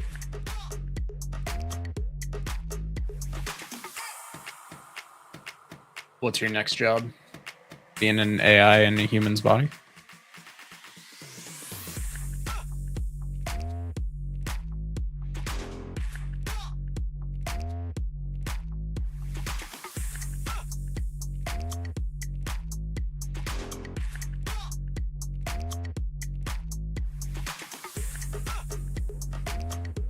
All right, I'm back. I made it. What's up, Acid? Is talking about joining the Singularity. Oh yeah? Yeah. Because I was reading the synopsis of this Replace game, and it says that you're an AI trapped in a human body, and he said, "Sounds like my next job." Yeah, like we were saying Long this kind of looks like Long Gone, the Hilfert game. Adder says, it does look like Long Gone. Wasn't this the game that people hadn't heard anything about for years and weren't sure it was ever going to come out? Sushi says, I think so, yeah. Yes. Yeah, what I saw initially was a first reveal in like 2021.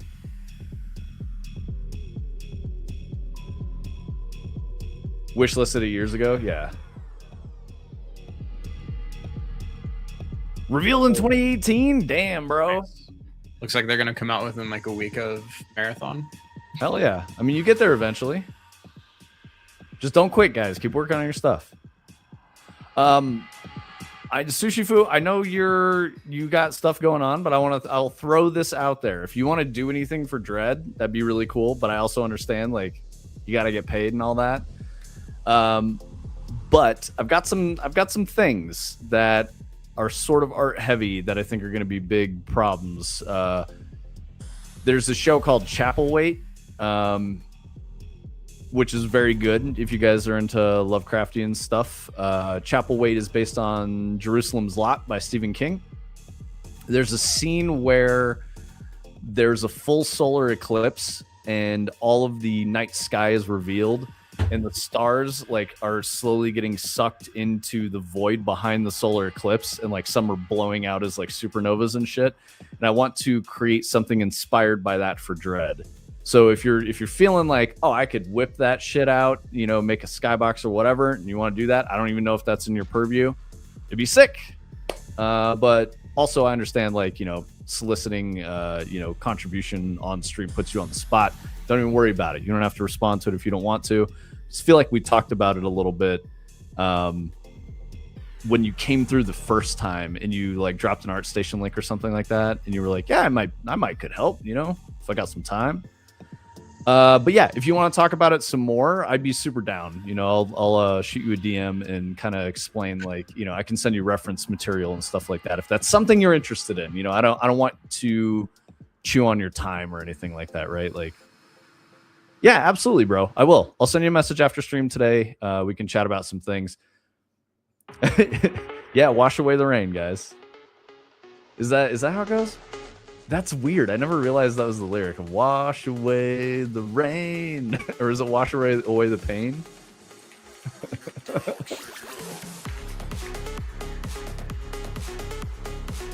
Yeah, it is wash away the rain. What the fuck, dude? What are you on, Cornell? I mean, he's talking about a black hole sun. That in and of itself doesn't make sense. So you can wash away the rain with the black hole sun. That doesn't make sense. My understanding is that was always my like fucking Soundgarden lyrics interpretation is like, yep, none of this has to make sense. So. It's a metaphor, guys. But from what I understand, it is actually a metaphor. He came up with it from talking to the Spoonman, you know. Yeah, the Spoonman. The Spoonman is the heroin guy too. I think most of Soundgarden songs are about heroin, honestly. That's probably accurate, to be honest. Acid Hex, is that what you're gonna do on Friday night? You're gonna listen to Creed, get White Monster 4-pack and a pack of cigs? Let's go, dude. No, you're right, Adder. Yeah. So I agree with that. I appreciate when an artist is like, dude, I don't know what the fuck I'm talking about. I just made some words and it sounded good, whatever. Because you know that there's always going to be some like pitchfork op-ed about like, this is the depth of the lyricism and genius in this. And the guy's like, I don't know what the fuck it means. I just put words together. I'm sure half the time they're just like, oh, that sounds cool. And it has to have lyrics. So we'll just write words that we can kind of like vaguely follow this tune with that sound nice. And yep. Get like Black Hole Sun from a TV anchor who uttered the phrase. All right.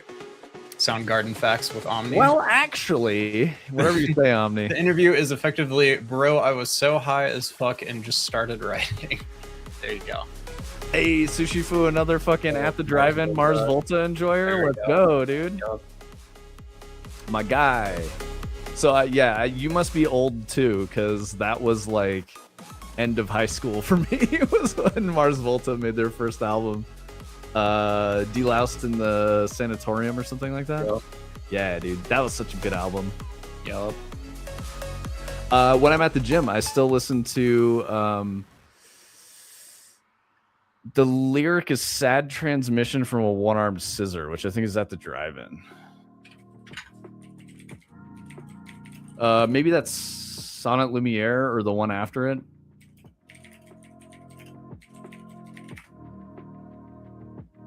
One-armed scissor at the drive-in. That's it. That's still in a playlist for me. Yes, it is. One-armed scissors at the drive-in. I usually have like that song and like some Mars Volta like roll into each other. My playlists are very eclectic, especially like just in general. So yeah, I always kind of forget who's what, but I know the song. They got back together? Oh, cool, man. They're touring with MCR. So I was never an MCR fan, I gotta say. It's hard for me. Not into it. Bass Tony. The interview is effectively bros high as fucking just started writing. Yeah, nice. Forgot I already read that one. Nice, dude. I'm glad. Sushi Fu, are you an MCR fan? Never into MCR. Dude, you guys are the best. I always feel like when someone's like, man, I was so edgy in high school. I love MCR. I'm like, you weren't edgy at all. Get the fuck out of my face. I'm so emo. I like the Black Parade. Like, yeah. Well, you and all of the other moms. DMGO4. Some people will know what that means, but yeah. Fucking guy. Yeah, I remember once having a conversation with that dude about that, and I was like, yeah, I was a goth in high school. I listened to Nine Inch Nails and fucking all kinds of other shit. And he's like, oh yeah, I was a goth too. I listened to My Chemical Romance. He's like, you don't like the Black Parade? And I was like, man, shut the fuck up. You don't know what sadness is. Wearing your fucking Vans with checkers on them, you bitch. MCR is emo light boy band stuff. Exactly, Adder. Yep. I like that you guys are enjoying me ranting about nonsense. Dude's not even here to defend himself. Ooh, tell me, Mocap. I love Nin. I may already know the Nin lore.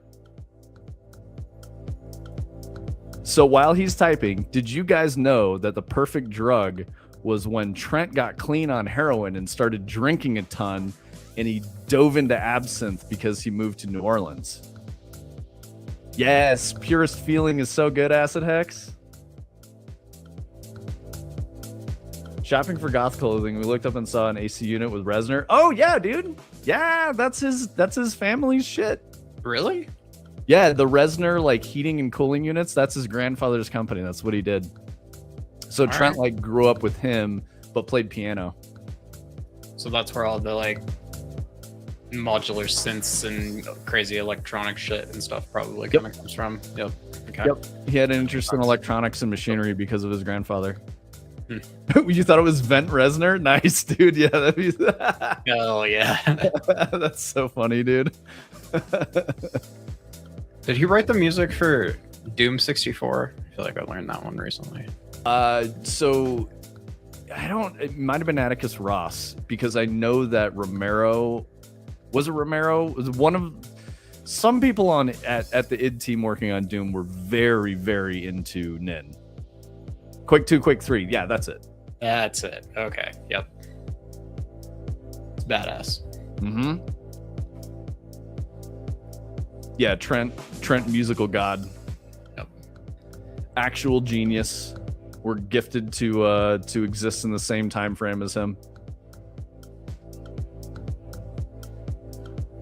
Yeah, bass Trent. My favorite shit was the 90s MTV when he did like Unplugged or whatever, and he just like trashed the set and like cussed out Kurt Loder and stuff.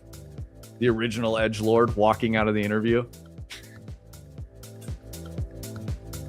It wasn't even Kurt Loder's fault either. I feel like he wasn't out of line, and he was just like, "Get the fuck out of my face," and like slapped the mic over and like stood up and walked out. And Kurt's like, "What? What do you mean?" Yeah, it's good stuff. I think Sober Trent doesn't make music as well as I'm About to Die Trent. I'm About to Die Trent was on some good shit. He's trying to be fucking Hans Zimmer now, you know, somewhat successfully, which is fine, but it's not the same. Same with Kid Cudi. Yeah. Opening cinematic to Quake 2 changed you as a child? Yeah, let's watch it. You got it, Tony? I don't know if it's the opening cinematic, but we got the Steam trailer up here. Ah, man, Quake was so good. I never really played Quake. I played the Quake that came out for maybe like the Xbox 360. That was weird. Quake 4, maybe? Yeah, I would have played Quake 2, I think was the best one. I don't know. You guys could argue about that. Yeah, the one that came out around the same time as like Doom 3, which was also not that great. Mhm. I definitely played both of those all the way through, but Oh, god damn it. You said Hans Zimmer. Omni says Hans Zimmer rules. Hans Zimmer mentioned? hey, Hans Zimmer is like, you know, we were talking yesterday, Greg, and I said if I got a bag, I'd be Deadmau5. I feel like you'd probably be Hans Zimmer because he's just kind of like a different flavor of that same thing. Yeah. So, yeah. Doom 3 and Quake 4 was absolutely an era, man. Not a good one, but it was an era for sure. Exactly. That is very, very accurate. Oh, man.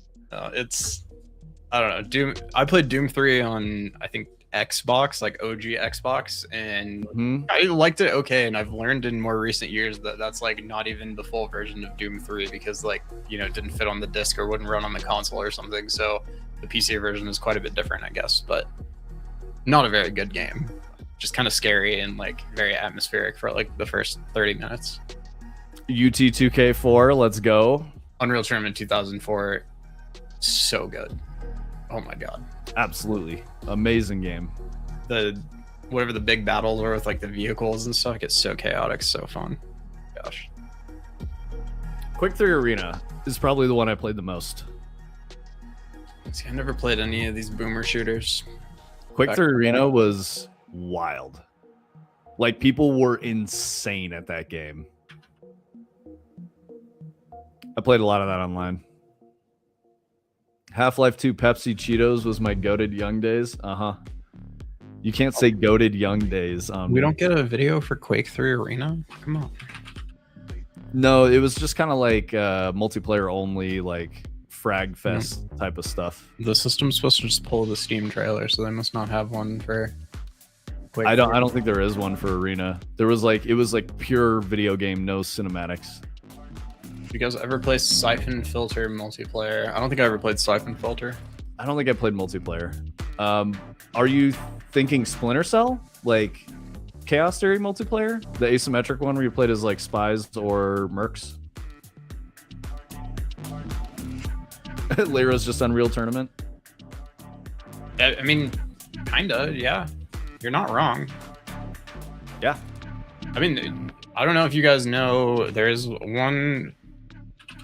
Let's see if I can find it on Fab here. There's a project that was for UE4 that was called like... I want to say it's called Shooter Game, but that's what the Lyra submodule is called. But it was very close to being like a literal Unreal Tournament.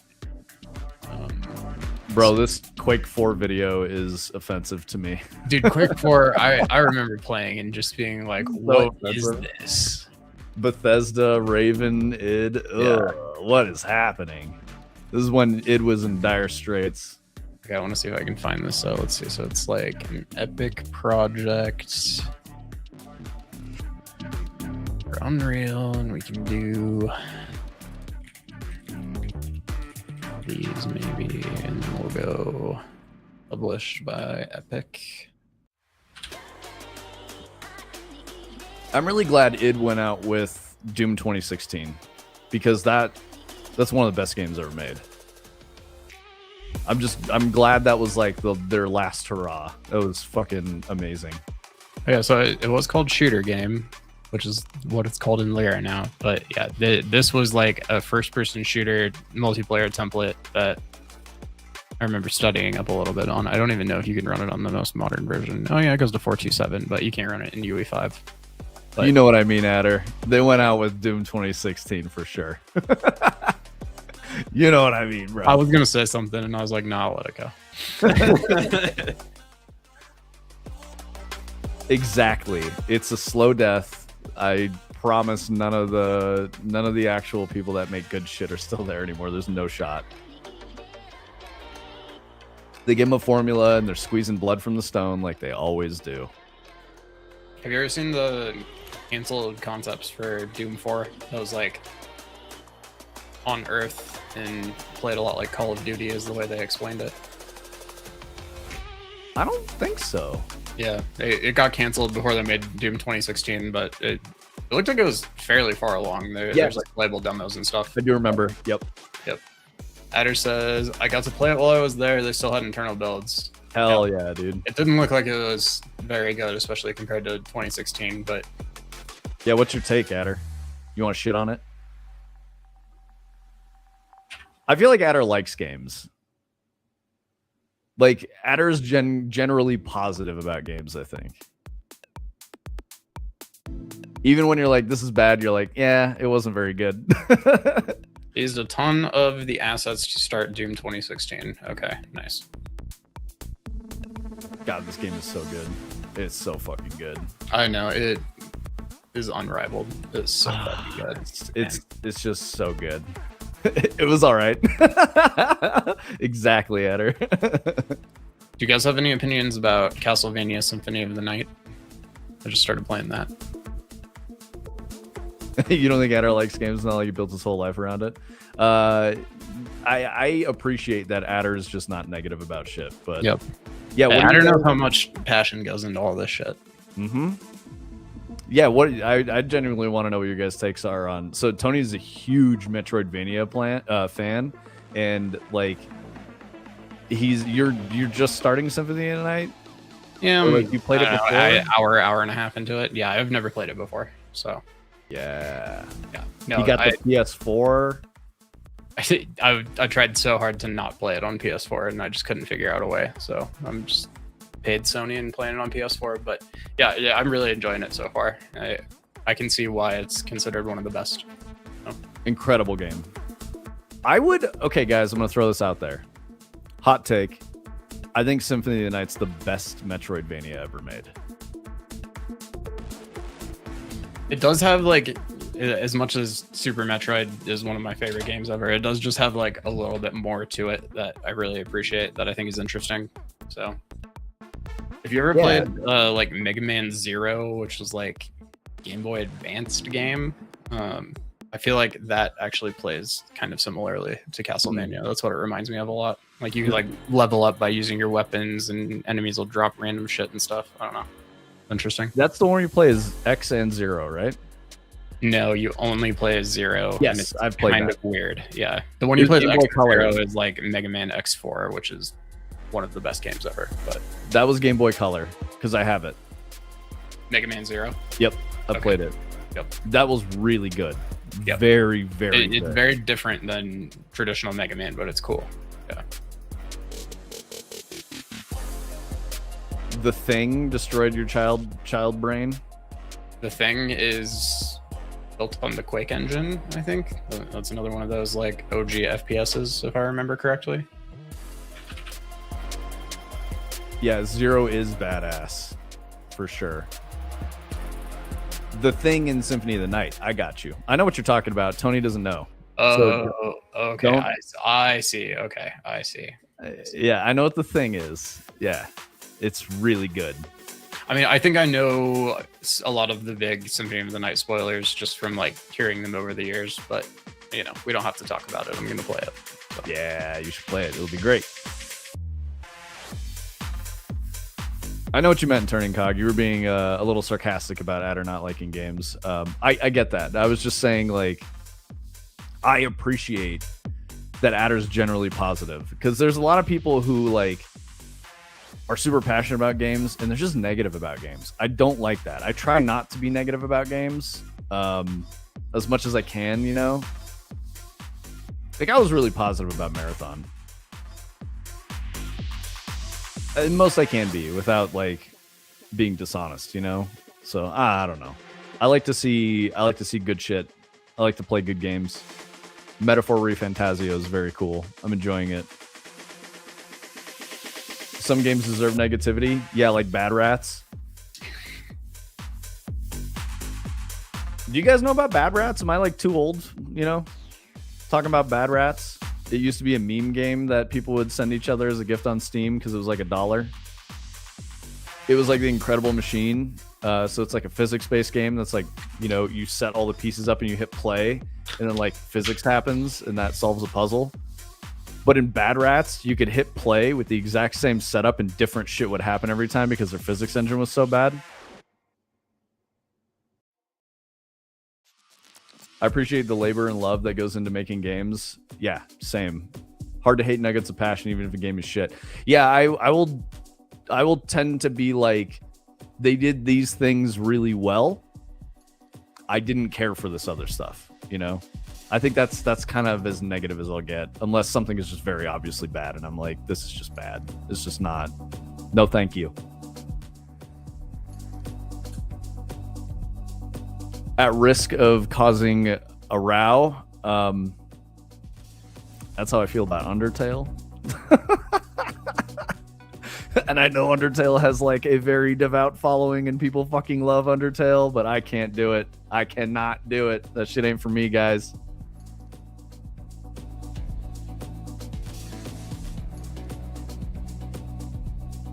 Go ahead, come at me. Tell me why I'm wrong. I'm okay with it. Nice. We got Twirly Glass Fractal Grove logo. Love it. Did I say grass? Glass? I don't know. Words. I hope you guys are typing furiously about Undertale right now. Tony, did you hear me mention Undertale? Oh, I did. I actually didn't really like that game. Wow. I did not expect that. Especially like people that make games fucking love Undertale, and it drives me crazy. There was a dude that I worked with who was in QA, and I was like somewhat friendly with him, and I knew he was a huge Undertale fan. I walked by him by his desk one day, and I was like, Undertale sucks. And he goes, fucking whoa, shit. And like realized it was me and not someone he knew. And he told me to become an hero, if that makes sense. I don't want to say that shit on Twitch or YouTube. But yeah, he like screamed that at me in the office. It was so fucking funny. He apologized so many times. I was like, dude, I was just messing with you. You're fine, man. Don't even trip. And he was like, are you sure? I'm really sorry. That was so inappropriate. And I was like, no, you're fine. I was like, I know how much you like that game. I was literally just fucking with you to get you upset.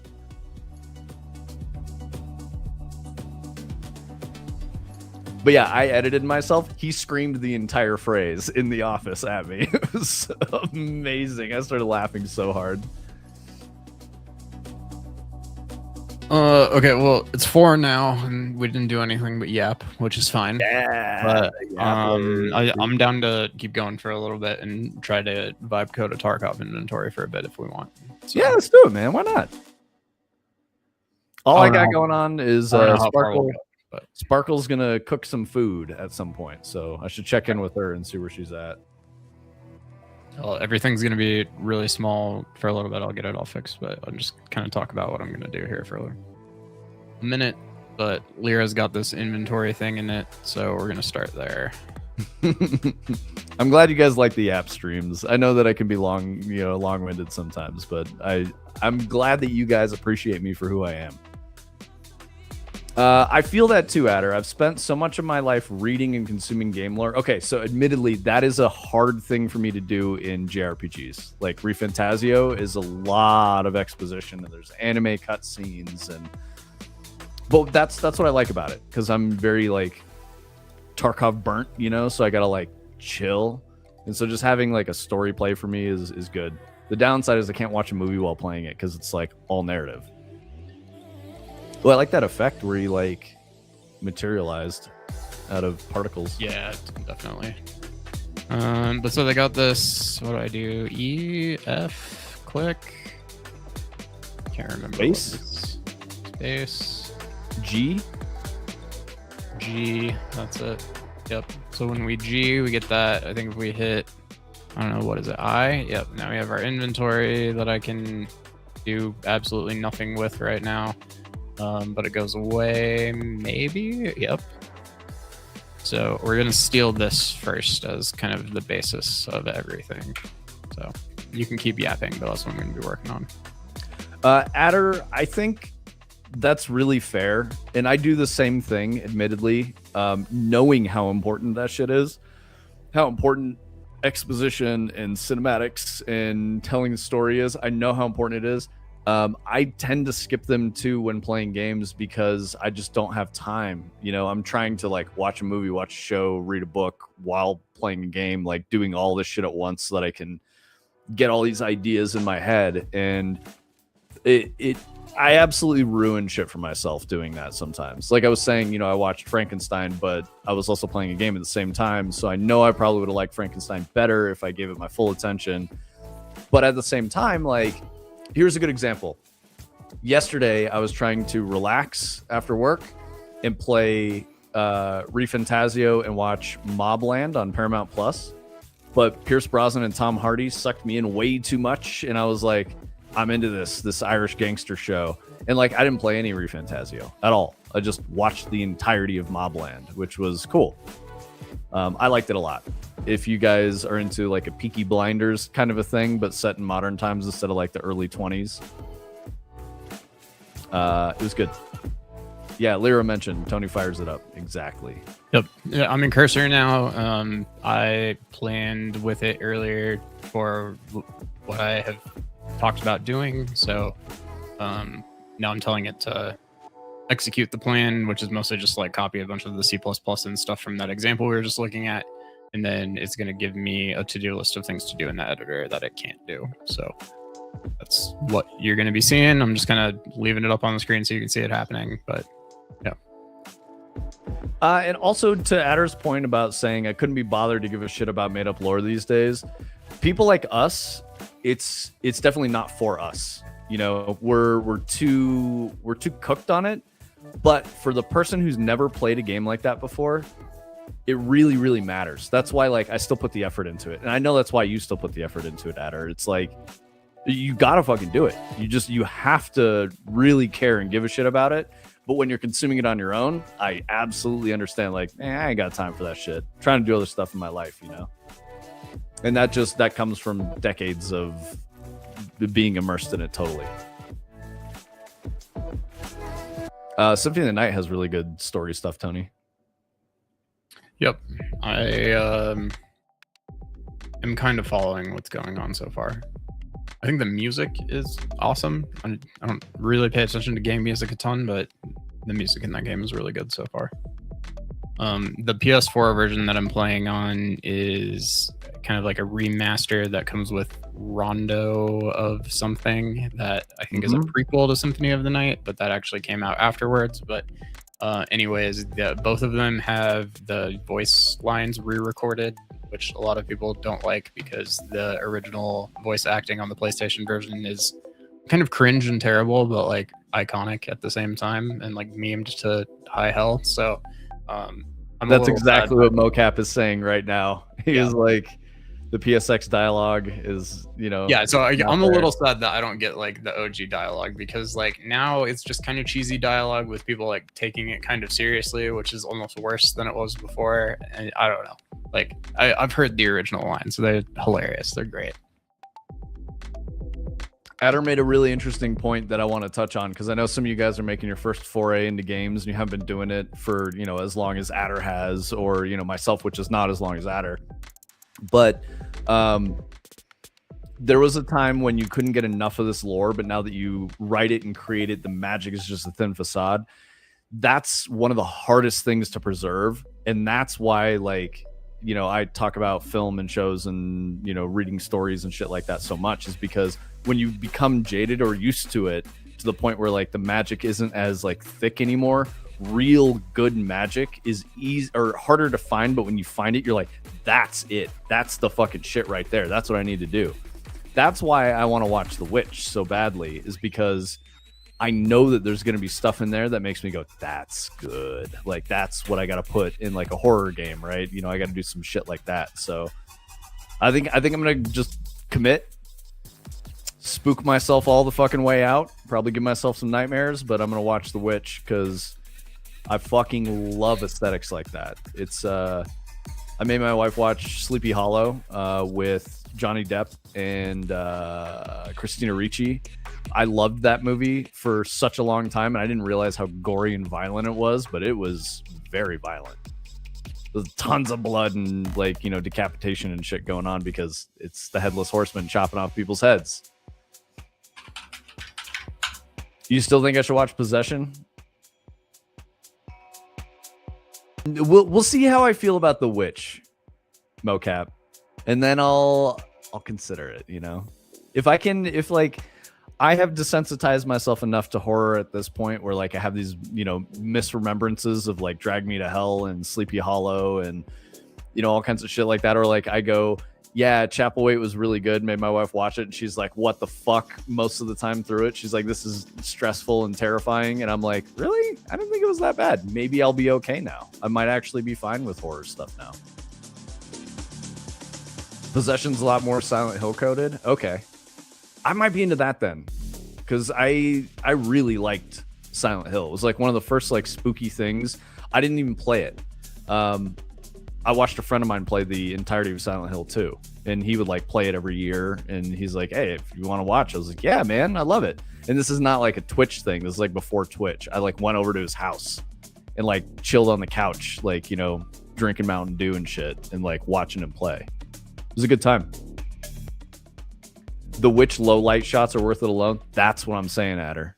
That's exactly what I'm saying. And I love that like foggy, high contrast, like everything is kind of like damp, dank, you know, darker colors, you know, like fall, winter, trees, muddy, but you at the same time the sky is like this gray white fog, and you've got, you know, just it's very moody. I really like that. You may want to turn captions for The Witch. The Old English isn't the easiest to understand. I mean, bro, I was just watching fucking Pierce Brosnan and Tom Hardy in an Irish gangster show without subtitles because the subtitles were driving me nuts. Because I kept reading shit before it would happen and it would like spoil it, and I was like, God damn it! So I like turned off the subtitles and I'm like, I don't know what these Irish dudes are saying.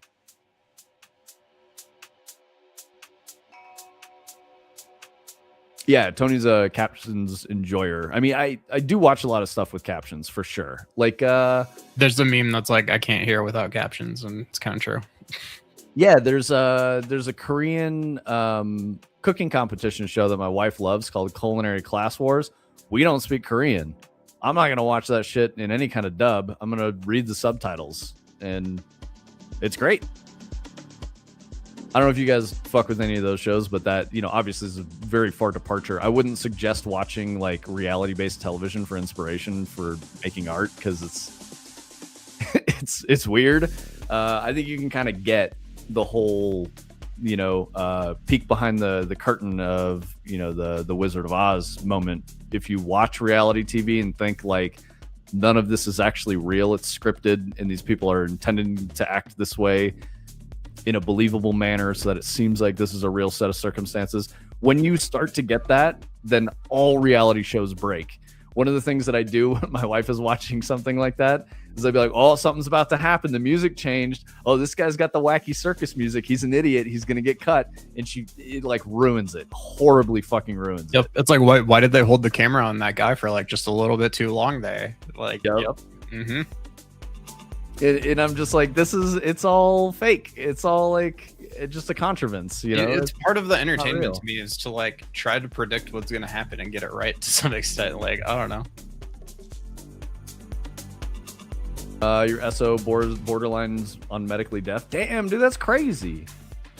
Do you have like an oral implant or anything, or like hearing aids and stuff? What's up, Landair? How you doing, brother? Is that a banana peel? Yes, it is. Gone bananas. You've gone bananas, dude. Yeah, I go back and forth on captions because sometimes like people be mumbling shit and you're like, what the fuck did he just say? And then you got to like turn it on and back up and be like, oh, I mean, it didn't really sound like that, but sure. The ones that always get me are like the AI generated captions that are not accurate. And I'm like, that's not the word that guy just said. I don't do YouTube captions because it's almost more distracting because they can be so wrong. But exactly. Yep. Oh, thank you, Landair. Yeah, no, I appreciate it, bro. Hope you had a good gym sesh. I had an okay one this morning, but I only slept like 5 hours, so I did poorly. But you know, I still got some reps in. Sometimes captions can be fun, like in Stranger Things. Yeah, I'm pretty sure we watched all of Stranger Things with the captions on. No implant or hearing aids yet, but she got fitted in December. Hell yeah, dude. Still here, but lip reads. Very strategic about positioning rooms. I think like losing sight or hearing would be really tough. And I've got hearing damage in my right ear. It's definitely like a lot more quiet on my right side. It's not the same at all. I can still hear, but I noticed it. And the thing that made me start worrying about it is like my grandfather went deaf. He was a pilot, so it's a different set of circumstances. It's just always around like high amounts of noise and shit. My dad's a pilot. I think his hearing is maybe not so great anymore, but you know, it worries me. So I wouldn't want to lose hearing. I wouldn't want to lose. I mean, all the senses are really important, right? I don't know. That's like kind of a fear I have.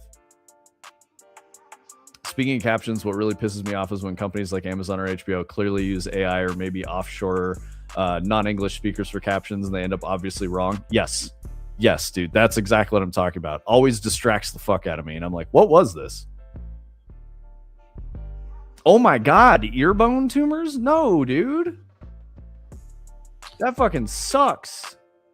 That's too bad. Poor girl, bro. That sucks, man. I'm sorry. That's a good one to take around a bunch of loud fucking car engines all the time now, huh? Probably not too bothered by it. Yeah, exactly. Hey, mocap, you're not wrong. Put that fear in the game. I'll think about that. Bro. There you go. Built-in ear pro? Yeah, hell yeah. Yeah, I'll have to think about how to do that, mocap. I think there are ways. I think there are ways that could work in Dread for sure.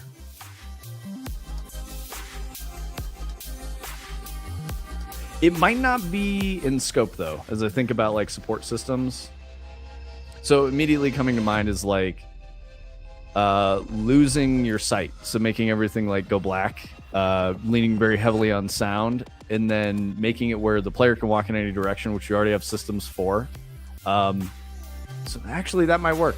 You might be able to do that. Shut the lights out, put them in a place where they can't run into anything and they have to like go in a direction to get away from noises. We could probably do that. Yeah, actually, I think we could do that. That was a good suggestion, mocap.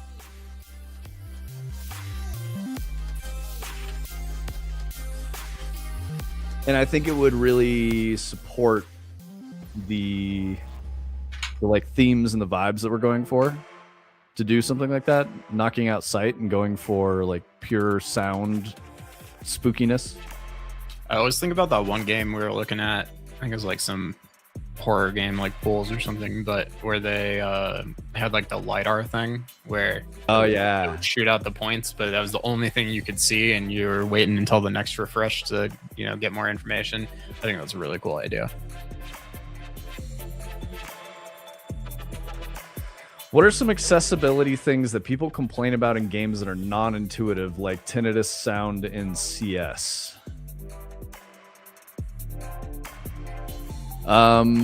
My first instinct is to say that as an indie developer that doesn't have the scope of a mega corporation, I'm never going to index on that.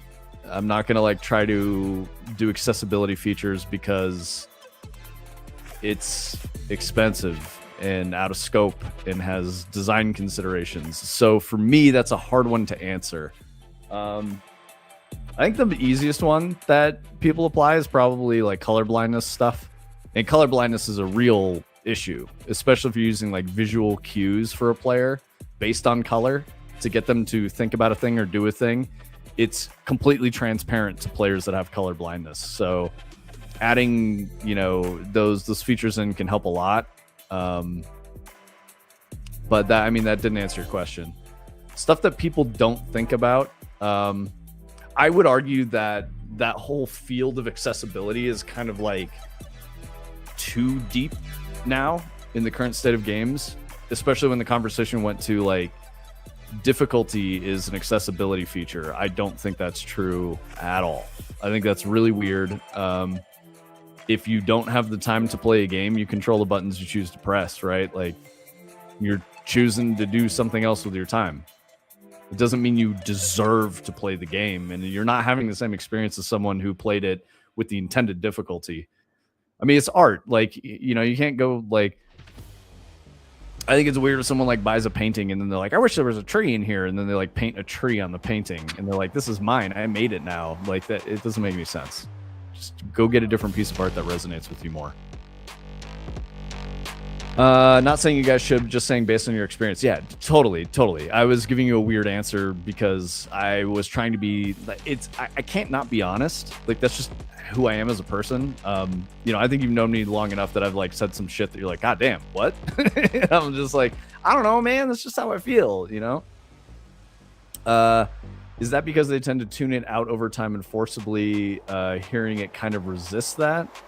Sorry, I need to read Adder's message. Tinnitus sound tuning in BF6 is very dope. People with life-changing tinnitus hate to hear it in movies and shows, so being able to turn that off is a really nice touch. Yeah. Yeah, totally. Yes, Landair, from what I know with talking, you know, through my experience talking about tinnitus features and stuff, because there were like some sounds in games that like we would play in a playtest and we're like, yo, that's not a good sound because that's causing me to feel a certain way about it. Generally, people with tinnitus would say like, yup, it's making me hyper aware of this constant like that I just hear all the time, and I can't fucking stand that. It's like we're asking Simple Sense to, can you hear that wind sound that Omni added? And he's like, no shot. Yep, he's got hearing damage from military service, so he's I think he was a machine gunner or something like that. So he'd basically be firing large caliber at a rapid rate, with no ear pro, because that's how it works in the military. Sometimes you don't have the ability to have ear pro, and you just take permanent hearing damage. That's the way it goes. Yeah, I'm with you on that, Adder. Exactly. Difficulty as accessibility is a cop-out. Get good. I say that as someone who's all about accessibility features. Yeah, Adder, I'd love to hear your take on accessibility, because that's, admittedly, I will say, guys, this is probably a character flaw, but like, I don't want to think about accessibility. I want to purely make good art, and it sucks if I'm not accounting for every single possible user and like their experience. It's not trying to invalidate their experience. Just saying that I want to target a specific experience that I can't account for with people that have, disability or accessibility problems. So for me, I think the biggest example is like an arachnophobia filter. Tony and I have talked about this a bunch, and I'm like, I'll just won't put spiders in, dude. It's okay. We don't have to use spiders, it's simple as that. Don't be like, I have to have spiders in here, but some people aren't going to like spiders, so I'm going to make sure that they can turn them off. Like, just don't put spiders in if you care about that. It's crazy. Yeah, there are people with no fucking hands and top leaderboards of shooters using their nose and mouth. Absolutely. Yeah. What's up, Aternicus? Arternicus. I'm sorry, I fucked your name up. Yeah, that's a good. Make an arachnophobia filter that adds extra spiders. Perfect. Adder was talking about the tinnitus thing. Forcibly hearing it can cause theirs to spike as they're now thinking about it. Most people life-changing tinnitus will mentally block it out. Yep. Trouble is, these days there's trolls out there that will go around to websites and sue them if they don't have accessibility. You can't. There's no legal case for that, man. It's just a waste of time. The only major accessibility features that I take into account while developing core game is color blindness and tagging things like tinnitus sound files so we can turn them off in settings. Yep. That's a really good point, man. I feel like those are kind of the things that like you should care about that, especially as like a designer. Like I was saying, if I'm using red green to indicate to a player what to do, there will absolutely be a third of the population playing the game that has no fucking idea the difference between red and green. They just won't know. They will see them as the same color, and you're fucked for that. And they'll be like, why? Where am I supposed to go? What am I supposed to do? And it's like, oh, that was my fault. I fucked that up. It's not their fault. They just exist. Fuck them. I'm gonna make the giant spider drive a truck. All right, do it, man. Everything else can be layered on top of the game. Do a lot of color blindness. What is an LUT for games throughout? Lookup table. It's like a color correction thing. Nice. Most of my lighting work is checked in black and white before ship. Yeah, dude. Yup. There you go, Landair. Ask the expert. Honestly, it depends on what level you are. If it's your first or second game and you're a solo dev and you're deving out the trunk of your car to make ends meet, you don't have time to add a world full of accessibility features. That was literally what my first response was, Arternicus, to Landair, who was asking about accessibility features. I was like, as a game designer, I'm not going to index off of that. And obviously that's not a good thing in some ways. But like what I was trying to say was, it's not because I'm invalidating that person's life experience. It's because I'm trying to make a very specific kind of experience that not everyone I know not everyone's going to relate to. And designing for accessibility is hard. It's very hard. You have to like completely change moments of the game if accessibility is always a consideration. Now, if you're at a AAA and you've got a huge budget, you kind of have to do it nowadays. Like you just really do. There's not really an excuse.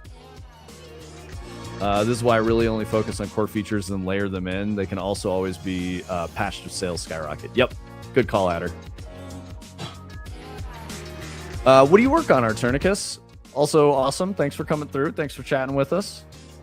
We are admittedly like a half hour over on our normal time. We only stream Wednesdays and Thursdays.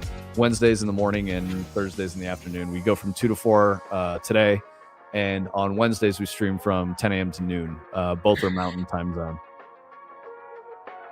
You have a team and a nice income. It's kind of a dick move. Yeah. I mean more like, project funding, right? If you're at a big AAA, like they should probably consider accessibility features. Working on a 3D Ghost Simulator RPG in Unreal 5 right now. Nice. Is that your first game, or like what's your experience looking like? So you're Also, simulating being a ghost that can level up? Is that how it works?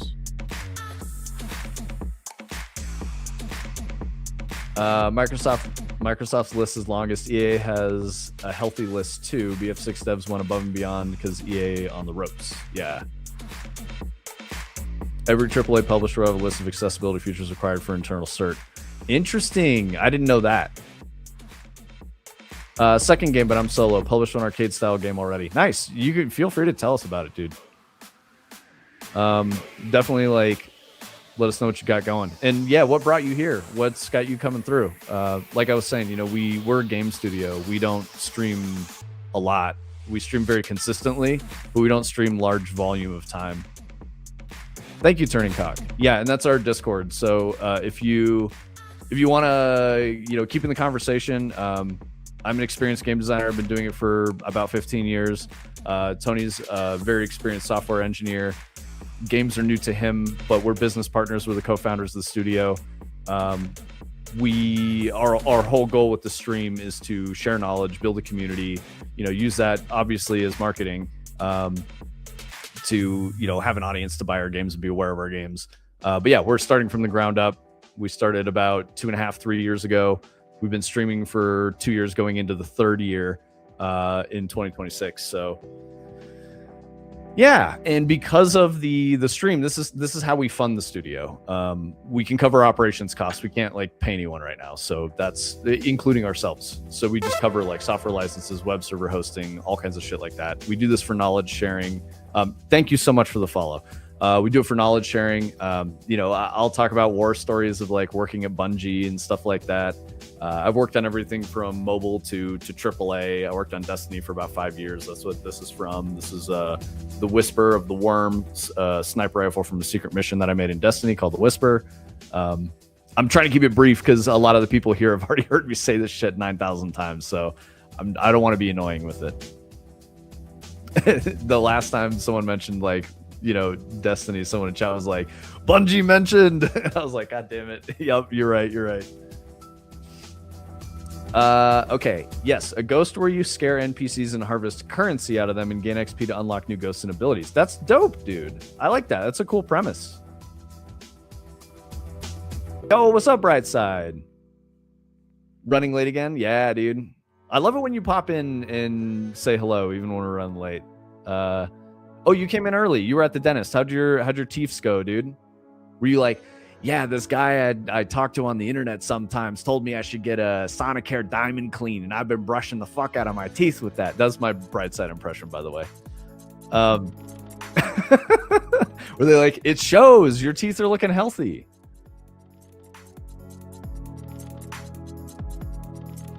Wait, about to get rated because you're 30 over? Yeah, exactly, Adder.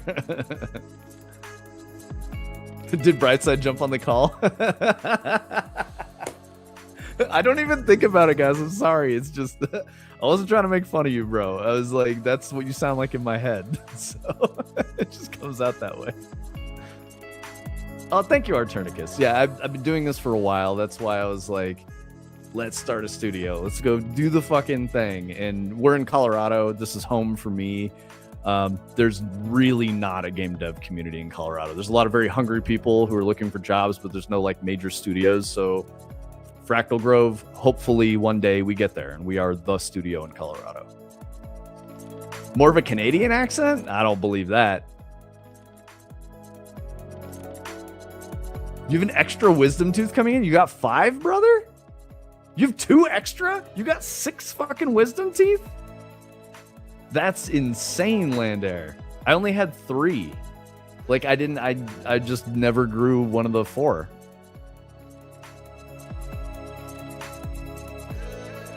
You went extra New York Philly accent yesterday when we were watching Pete Weber vintage PBA videos. Yes, dude.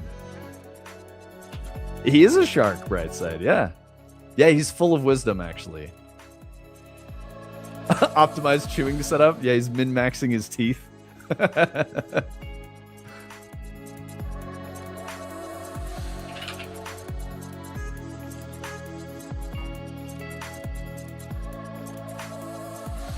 Bro, what are you gonna do? Do you have to get fucking surgery? I mean, I feel like you always have to get surgery to get those wisdom teeth out.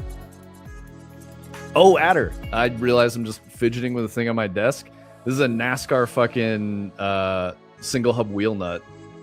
One of my friends works for RCR in North Carolina, and he was like, "Hey, you want a wheel nut?" And I was like, "Yeah, dude, that's sick." It's like a nice, one piece fucking wheel nut, hub mount, all that shit. Yeah, it's very cool. It's got like nice anodization on it. It's got like a bronze color. If you want to look at like the teeth, how it gets in there. I'm sure you already know this. I don't know if you've ever done any like racing, single. The words are gone. I'm hungry. Don't know. Seeing the dentist in a couple of weeks. Landair, mine went way too long. I had the upper one back here started growing in, and when it was growing in, it broke the gums, and like I got like a very mild infection, so like my cheek was all swollen up, and I had to like go to the dentist, see an oral surgeon and get that shit chopped out. And when I went to do the consultation, he was like, "Hey, brother, your lower one down here is actually the worst one." And I was like, "What do you mean?" He's like, "It's a full-size tooth, but it is sideways entirely, and the roots, instead of like the head pushing out of the gums, the roots were pushing into my jawbone and eroding the bone. So this one, he had to like crack the bone a little bit and like put that shit back together. So I have a really gnarly scar in my gums down there." Center locks. That's it. Thank you. Yes, they're single race use, dude. Yep. Lots of center hub experience. Fuck yeah. No, sorry, Lander. I'm not trying to like, spook you out with it. I remember the oral surgeon I went to was pretty cool because they had like little speakers, like little Spotify, whatever, Pandora speakers in every OR. And so the nurse was like, set me up with the IV to give me the drugs to knock me out. And she's like, "What kind of music do you want?" And I was like, "I'm really nervous. I don't like surgery." And she goes, "You look like a Dr. Dre man." And I was like, "Yeah." And she goes, "Yeah." And then puts on like Dr. Dre, and like I'm just, a couple songs like go through, and then like Tupac comes on, and Only God Can Judge Me starts playing as like the Valium hits, and I fucking go to sleep. Then I had these like dreams about like Boys in the Hood and Juice and shit. And I'm like, what the fuck is going on? Wake up, my mouth is all fucked up, and I'm like, "Oh man, this hurts, this sucks." And the nurse was like, whoa, don't get up. And I was like, "No, I feel okay." Went to like stand, my legs are just fucking noodles, like completely floppy, and I was like, "I am not good, I can't stand," and had to like sit back down. And then my wife came and like helped me get out of the room. I couldn't walk. But yeah, base dentist for sure, man. They take 300 plus foot-pound? That's crazy. I didn't know that. Yeah, they had to break this one they had to break apart. I didn't have a tooth down here. I had these two uppers, I had this one, and the two uppers were like kind of small. So they weren't even like full-size teeth, but this one was a full tooth, and it was going through my jawbone. And friend from Germany coming to the US for the first time in March, excited to show him my Scorpion. Hell yes. Hell yes, dude. Oh, did you look at that, like the aftermarket Scorpion kits I sent you the other day? Those looked fucking sick. Also, do you know that Scorpion has out of battery detonation problems? Be careful, please. I didn't know that until I watched that video, and dude was like, "Yeah, these are known for having like..." Dude, it's like my KP9. I gotta get that thing fixed so it doesn't injure me. Hightail. Well, Greg, I've been meaning to talk to you about, or no, we talked about Hightail a little bit earlier. All right. Oh, Adder, yeah, dude, it wasn't even a question for me. I was like, nope, I want to go to sleep. I don't want to feel any of that shit. And for what it's worth, the anesthesiologist was impeccable. And I went to sleep and then woke up and my face hurt. So I experienced none of it. I just had weird, urban gangster fucking stuff going on in my head from falling asleep to Tupac.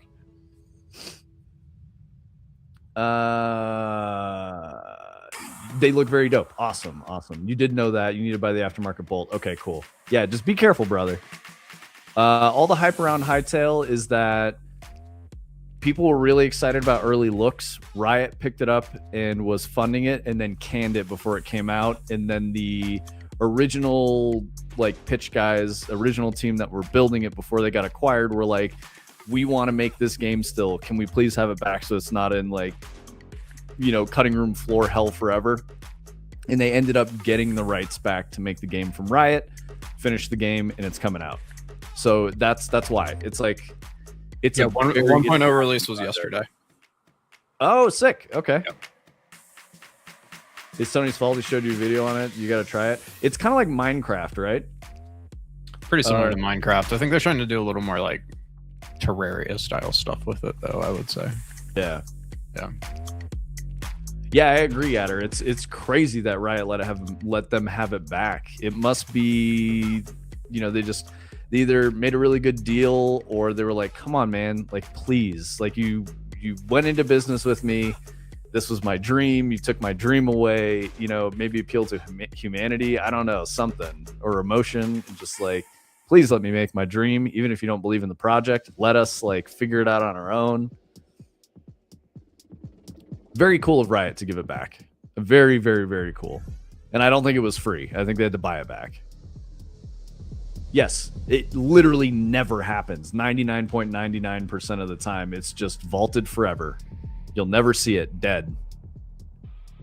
They did buy it back. Yeah, it was tens of millions of dollars. I know that. I want to say somewhere between 20 and 45 or something like that. So for what it's worth, homie who had the original idea was able to get someone else to give them funding if they could get it back and work that deal. That must have been crazy stressful and difficult to make happen. I doubt it was a very simple, hey, John Riot, can I have my game back? I don't think it worked that way.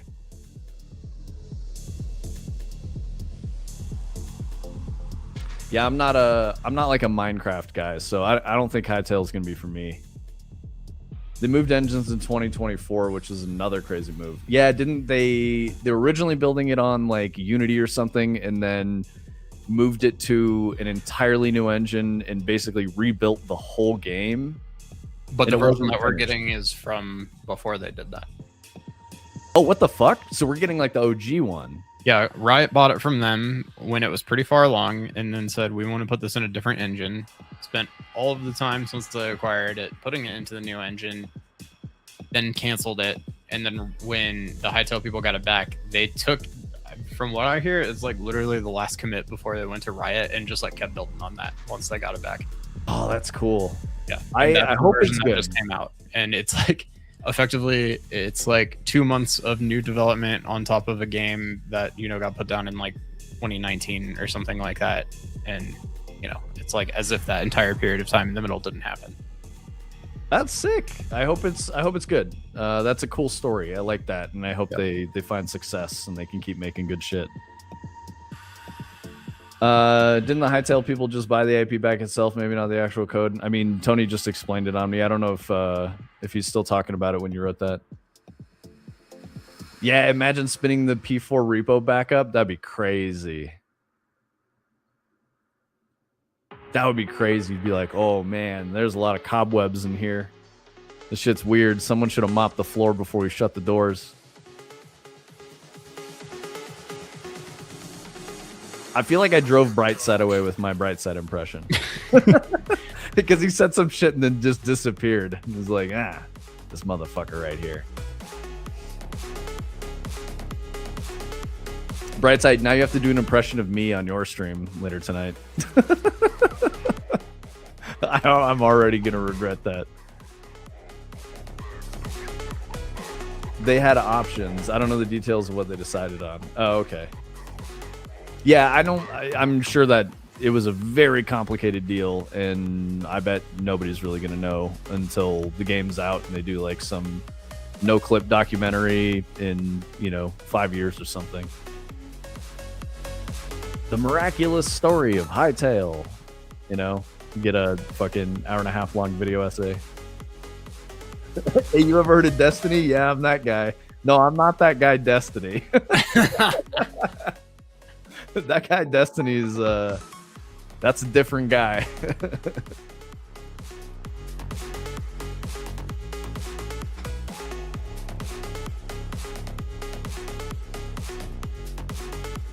That just reminded me, what was that clip where he realizes he's like interacting with an AI and has like a psychotic break on it? That shit was so crazy. Brightside, if you haven't seen that, it's worth looking up. Like, Destiny has a psychotic break when he realizes he's been interacting with an AI. Brightside's gonna yap about the sick plastic gun behind him from Silent Sonata. Yeah, dude. The Chair Company AI? Was it the Chair Company? I don't remember. No, we're talking about the content creator Destiny. The guy that talks about politics and shit. Oh, yeah. So this one, he's like gets in a Twitter fight with somebody, and it's like a montage of all these different moments from his streams where he's like realizing the shit, and people are like, that's an AI image, that's not a real person. And he starts like investigating this and like getting in really close, and he's like, what the fuck? And honestly, it doesn't like look like it losing his is, and then mind. like eventually you find something, and it's like, oh shit! Like, yep, Like, there's no titles on any of the books on the bookshelf. What the fuck? yep. Oh, it's so good. And he was like mad at this person and didn't realize it was like not a real person. Everyone's favorite part of Silent Sonata was a chainsaw machine gun. Hell yeah, dude. Oh, you did see that video, right? Are you Cliffy B now, bro? Dude, chainsaw machine gun? Yeah, he's got a Lancer in Silent Sonata. I don't remember that one, Adder. God, what is his name? I always want to say Tim Robbins, and I know that's not right. Is it Tim Robinson? Or Tom Robinson? No, it's Tim Robinson.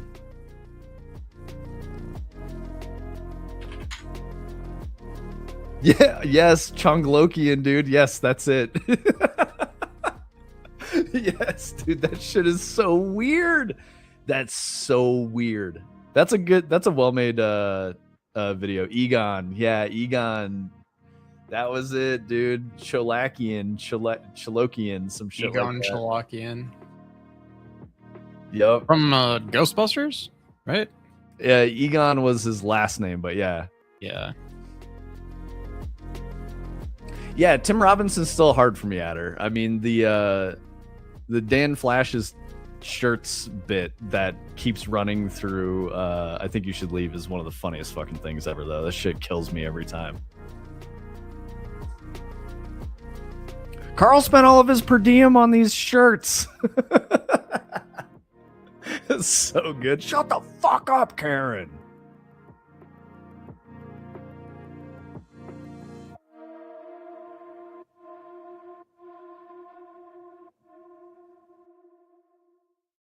Brightside, you like watching weird shit on YouTube?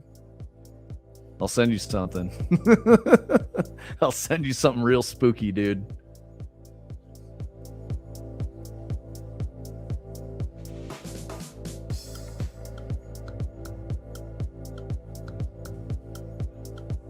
Oh, you did? Amazing, dude.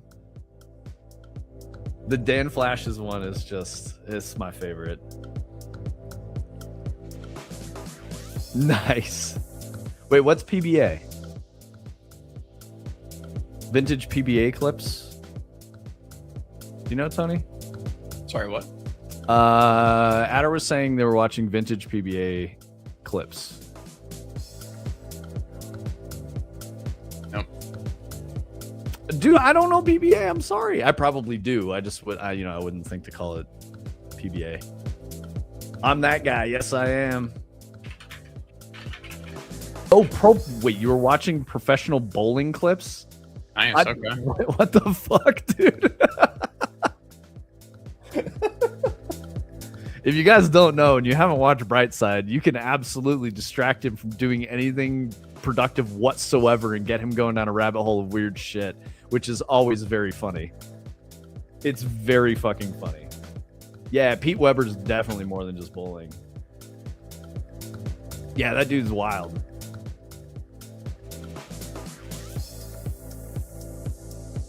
Yeah, montage of Pete Weber. He's like the crazy pro bowler that did, very over-the-top showmanship shit, right? He could like flex on everybody because he was like the best fucking bowler ever. No one had ever seen a guy that good. He did a skit playing Pete Weber. Amazing.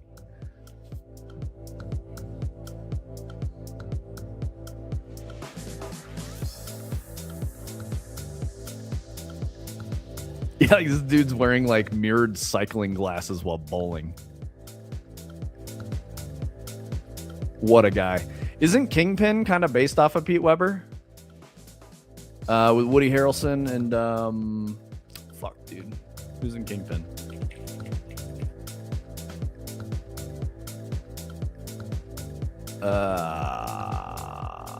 Wait. Was Woody Harrelson? Yeah, Woody Harrelson's in it. Randy Quaid, Bill Murray. That's some shit Tony's not gonna like. I've seen that movie. That is a weird fucking movie. I love that movie. It was so good. So strange. He's got like a wood hand or some shit, right? Yeah, because it got sucked into a bowling ball return or something like that.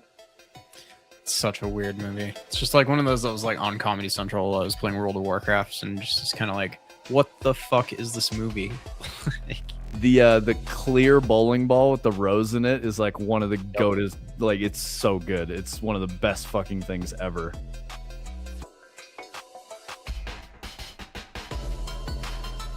Pete Weber would wear blackout sunglasses in dimly lit bowling alleys and talk nonsense at full volume. Yeah, dude.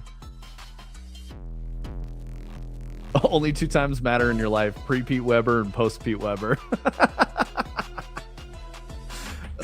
Incredible. I'm assuming that's something he said, because that sounds like some shit he would have said.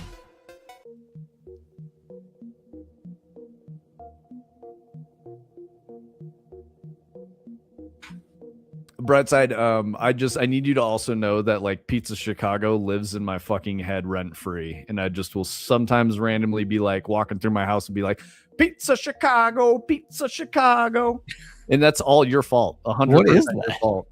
It's just some dude from like Ukraine like rapping in the woods on a fucking phone, and he's like, it's not a language that I speak or understand, but he just starts saying Pizza Chicago words, yep. And he's like pointing at a fucking pizza. He's like flexing about how he has a Chicago pizza somewhere in, Forest.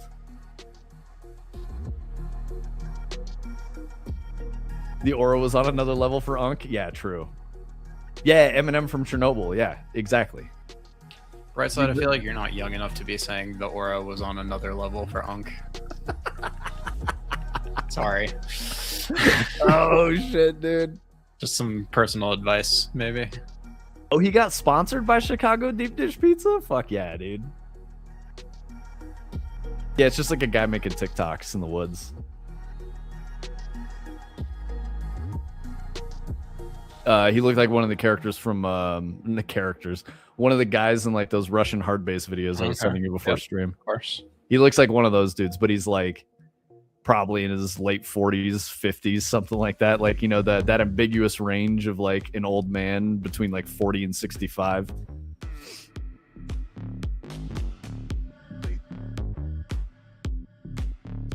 Chicago deep dish is just tomato soup in a bread bowl. Turning Cog, you gonna start some conversation about like our hot dogs, tacos? A 30-second clip of peak Pete Weber? Dude, I'm gonna fucking watch it. Is it stream appropriate? I can use my new YouTube tool. Ooh, shit, I don't know. Let's find out. Well, I don't have YouTube.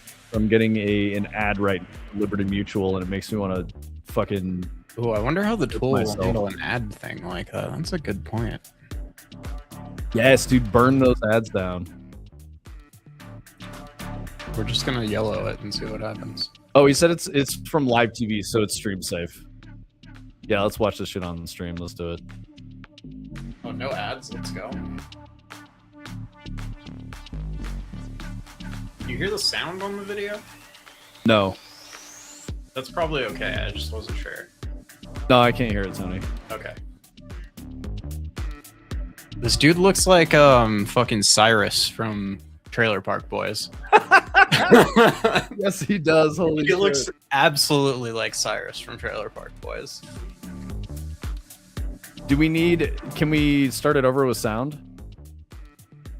I don't know if it's possible to do sound. Let's see. Control audio via OBS. Let's see. This Can we week, get some now. 62nd last week. Yeah, it was Parkersburg. Yes. Won by Mike Minimum. Nice. Now going for the front eight. 8 in a row. Oh, yeah. He's getting closer.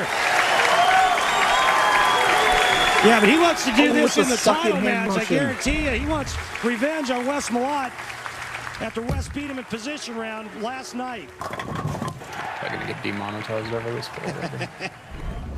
Yeah, it doesn't matter. We get demonetized over everything. He's feeling this week.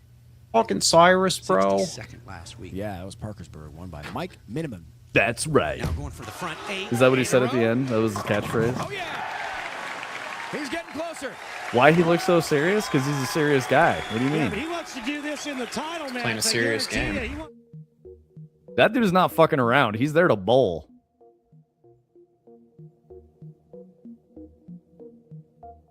He's now corrupted Fractal streams. I mean, bro. Okay, we You've took been- a you've been we took here a long short enough. detour. We're already back. Brightside wouldn't even be started yet. Brightside would be doing some bit about legs and Yep. fucking what are the other crazy things he says? Jejunums. That's it. Something about bundos. I don't know. Yeah, we got bundas and jejunums. Don't make me call Dick Falcone. Bro's rolling a polished rock. I mean, relax, Omni. That's what bowling is. It didn't even take 2 minutes. Yeah, that was great. Thank you, Adder.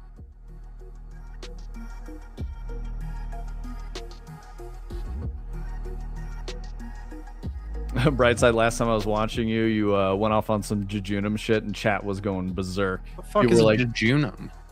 I don't know, dude. You gotta ask him. Right in the jejunum, you know? Chat was going berserk. They were like, jejunum mentioned. I saw it a bunch. It was great.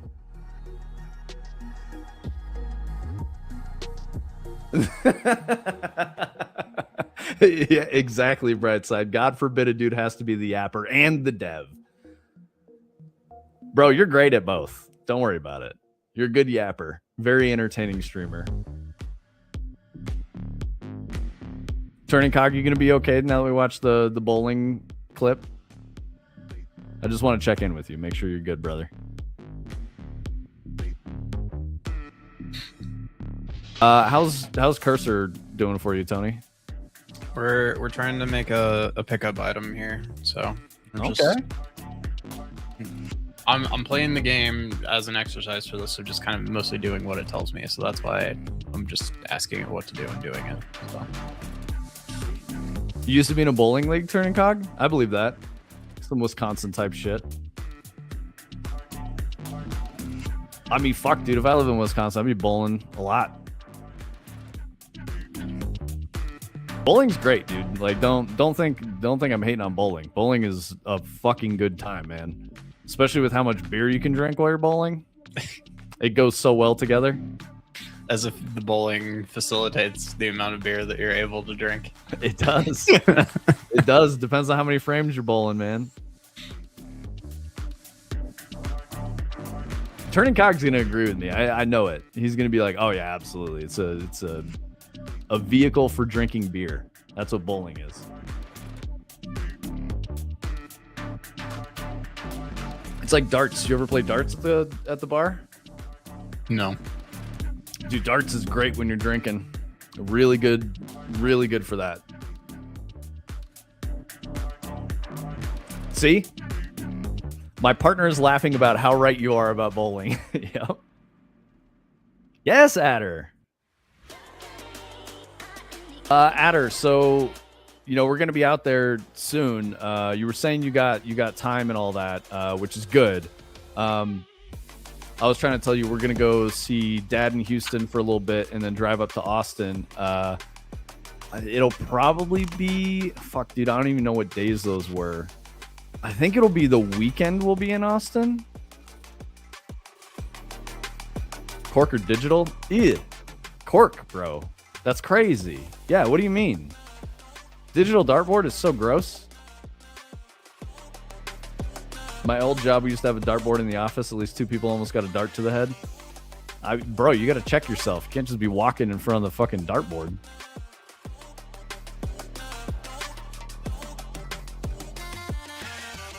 But yeah, Adder, no pressure. I mean, if you're like, dude, I don't know if I want to hang out. That's absolutely okay. And I would, I'd be down to like go get a beer at a public place, so both of us know neither one of us is a murderer, right? Like, all good. But we do have other people to visit in Austin as well, so we're gonna go see some people and do some shit. I don't know. My wife's never been, so she doesn't know the city. Somehow we got a dart in the ceiling. It landed right behind one of our devs' heads in the chair on his headrest. What do you mean somehow? I feel like someone was fucking around and you guys almost found out. That's what that sounds like to me. Free that week, we can probably set something up at the shop or house. Yeah, hell yeah, dude. That'd be cool, man. Whatever, anytime. If you wanna hang out for like 20 minutes, say hello, we like high five. Cool with that. If you want to, hang out and have a couple beers or whatever, I'm cool with that. So no worries, we can play it by ear. 290 on the way into Austin from Houston. Perfect, dude. Yeah, we can swing by and say what's up.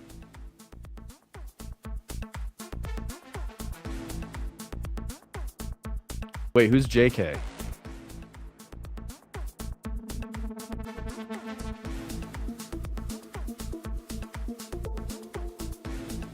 There you go, dude.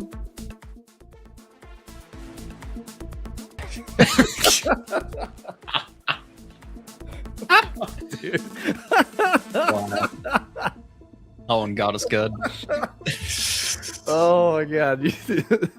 Everyone is laughing now. All of chat is laughing. That was a good one, man. Oh shit. Yeah, Brightside, you got to make it out to Colorado first. I hope you get, a show. I remember you were saying you might have some things lined up. I hope it works out for you, bro. I know you need to get that money. So, obviously, if you're in town, you're going to give us some free tickets. I'm fucking around. I'm kidding. I wouldn't do that. That's messed up. What's up, Claw? I realized that as I was saying it, it was probably going to come off as like a serious statement. And I didn't mean that. If you were playing a show, I would want to pay you for your time, That's your thing,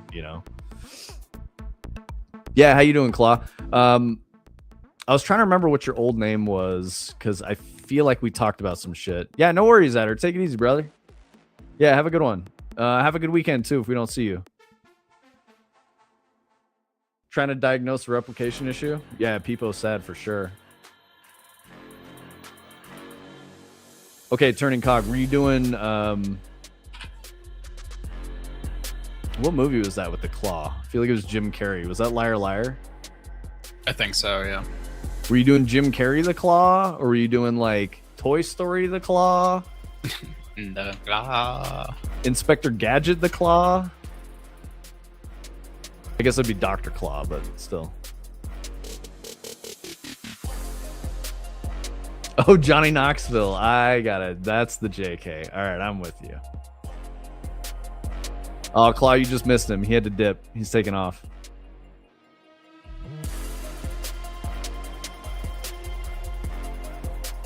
Oh, you said what's at the bright side. I'm sorry. I need to eat, guys. I'm very hungry. The food's coming soon. I think I remember you as CLVW. I remember that, Claw. That seems familiar to me. But yeah, welcome back, man. I'm glad you came through again. We're running late today. We're like an hour over time normally, so it's good. I'm glad to see you though. Yeah, exactly, Claw. We've I was trying to. You said you've been around before, but yeah, we've been welcomed with open arms by the software game dev community on Twitch. So really appreciate that. It's nice having a lot of the regulars and other streamers come hang out with us. It's very cool. We always have good chats. Adder was dropping some banger jokes that got everybody. I was doing a bright side impression earlier. He fucking hated it because he's not mentioning it at all. Yeah, we got Turning Cog in here. Turning Cog made us some lamps. I'll put them in the game maybe next week. Hell yeah. Sushi Fu is around too. I need to message him. You love lamp? I also love lamp. I think it depends on lamp though. I'm not fucking with all lamp. Like some are kind of out of line. They have to have like a nice diffuse light on them, and then I'm cool with lamp. You know those ones that have the lampshade? Like if you sit next to them, the fucking bulb is just right there in your face. I don't fuck with that lamp.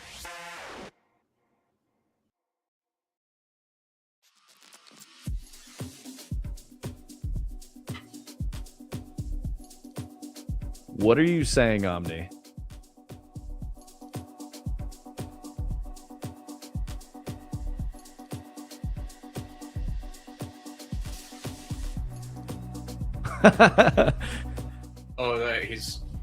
There's a thing called the lamp stack. I got it. He's being a nerd. You nerd. Yup. Turning Cog really wants you to pull. He's saying keeps refreshing to see if there's a pull request. Can you make a pull request on a Google Drive? Yeah, what do you mean? Or to see if can you see if I downloaded it or something?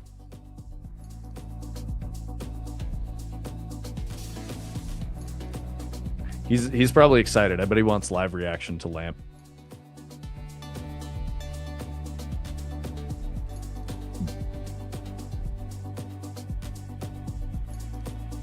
It shows who downloaded it. All right, sweet.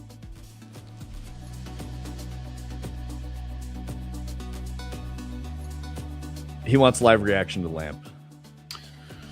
Okay, well we can get him that here. All right, little buddy. Don't worry, we'll get you.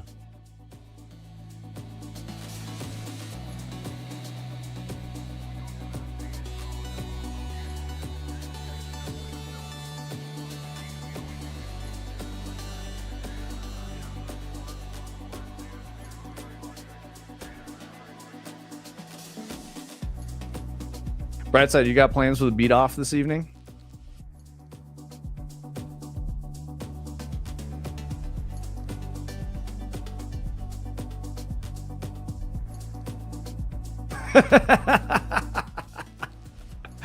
Claw goes, the what? So Claw, if you don't know, Brightside Movement is a musician in addition to a game dev. And on Thursday evenings, he does a music production challenge, and people from chat come through, and he's like, "Here's some samples. You got 30 minutes. Make a track." And they do like 3 rounds of voting and stuff like that. But the segment is called the Beat Off because you make beats. Oh, okay, so Turning Cog wants to try to specifically know he's curious about how far off the perf requirements are for the lights he made. So he just wants to make sure they're perfy or performant enough. I'll try to give him a look. He has no idea what I'm talking about. I mean, imagine I just came up with that. He's like not even a musician. The dude doesn't even know the first thing about making music. I just like how every time you ask him that, people with no context, it just kind of sounds like it's like, what you got in the spank bank for this evening, bro? Like, yeah, what are you doing, bro? We're gonna hop good content lined up. Like, gonna hop on Skype. Everyone turn on their webcams. Like, you've been thinking about it today, like.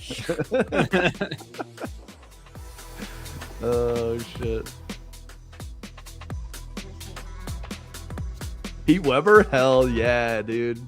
Hell yeah.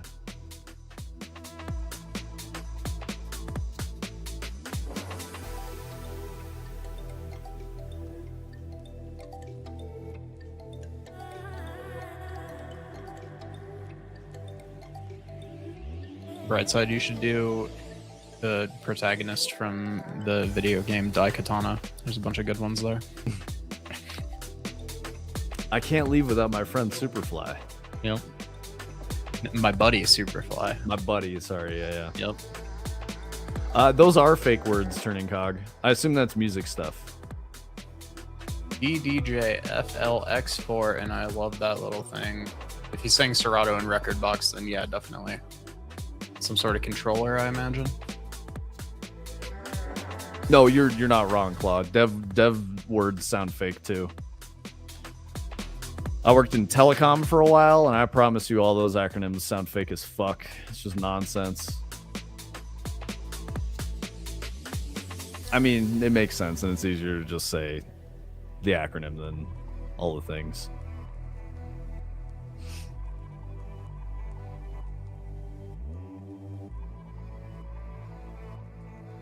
What's the game's name? Which game?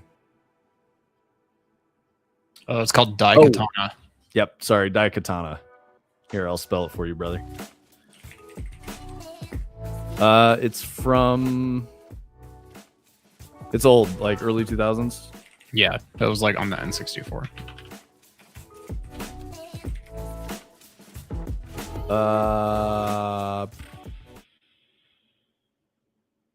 2000. It's published by Square Enix. Interesting. That's really weird. How did you get Square Enix to give him money for that? You made Doom, man. Yes, Mocap. Mocap says that's the game where Romero made me his bitch. Yep. Yes, it is. I watched a video about it, and you have to like have your NPC companions with you before you can leave the end of the level, and one of them's name is Superfly Johnson, and the main character, when you try to leave the level, will go, "I can't leave without my buddy Superfly," and he just says it over and over until you get the dude to come. That was rude of him. Is the Boolean branching into the right cast, or is the variable a vector float? Yeah, that does sound ridiculous.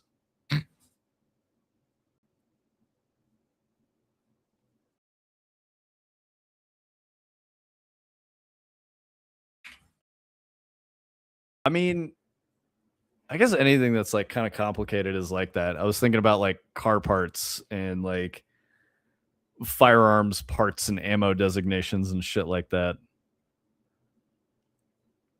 Part of me just kind of refuses to learn ammo because it's so ridiculous. I mean, it's just measurements, but yeah, I understand. Oh, there goes my smoke alarm.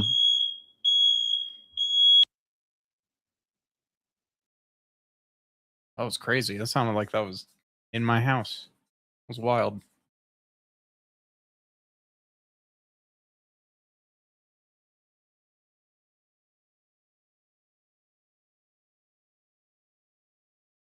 It means the food is almost ready. That's for sure.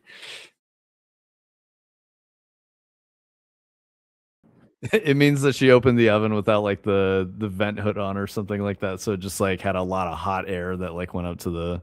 I appreciate that they're sensitive. Just saying. Doesn't mean she like burned something or fucked it up. It happens all the time in our house. But yeah, it means that the food is near ready. She's making steaks. I'm excited, guys.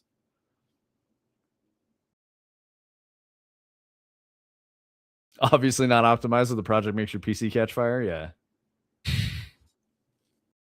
I like it that everyone's like, does that mean dinner's done? Yeah, sorry about that, guys. I tried to mute the mic as soon as possible. You probably only got like 1 or 2 beeps. That was crazy.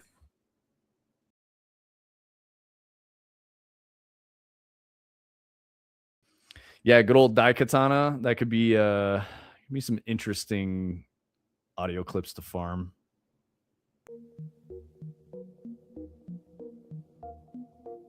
Wait, I gotta read that. It was in 24. I don't worry about it, Tony. I can find this somewhere else.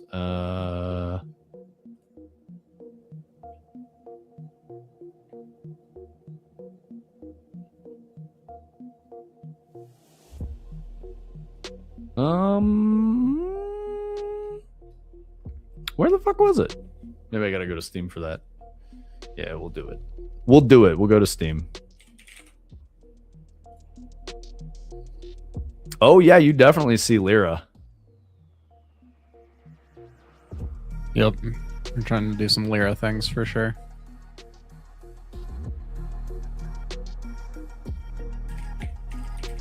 That katana.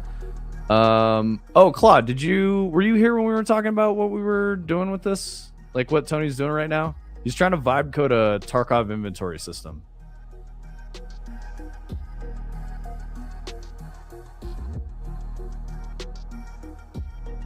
So he's like he's letting Cursor do some driving, you know? Cursor's driving, yep. All right, here we go. In 2455 AD, Kage Mishima used the magical powers of Daikatana, the most powerful sword ever forged, to alter time and establish himself as supreme dictator. You are Hiro Miyamoto, one of the few people on Earth who knows what happened. Wait, what? Like that? That ended real weird. You're one of the few people who knows what happened.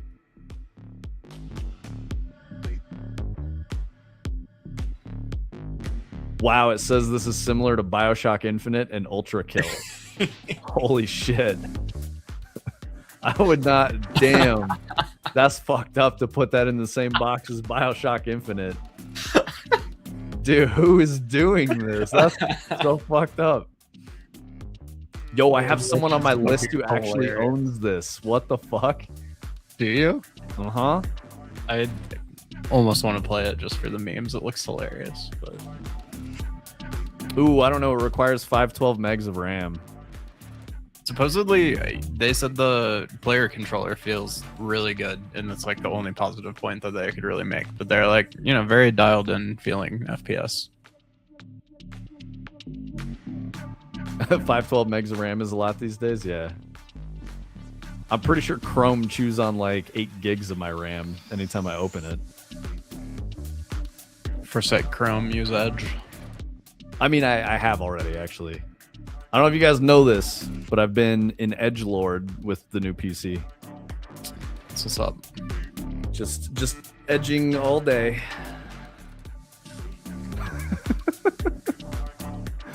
It's like $100 of RAM. Yeah, 512 megs is $100 of RAM. Yeah, absolutely. I don't know. Are some of you guys old enough to remember like when 512 was actually a lot of RAM? Because I definitely do. I remember that shit. Wait, you open Chrome and it increases your project's FPS? That's crazy.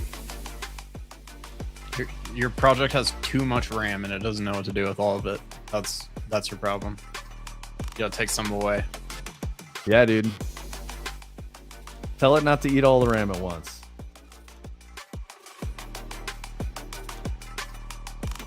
No, we have to give some RAM to Chrome.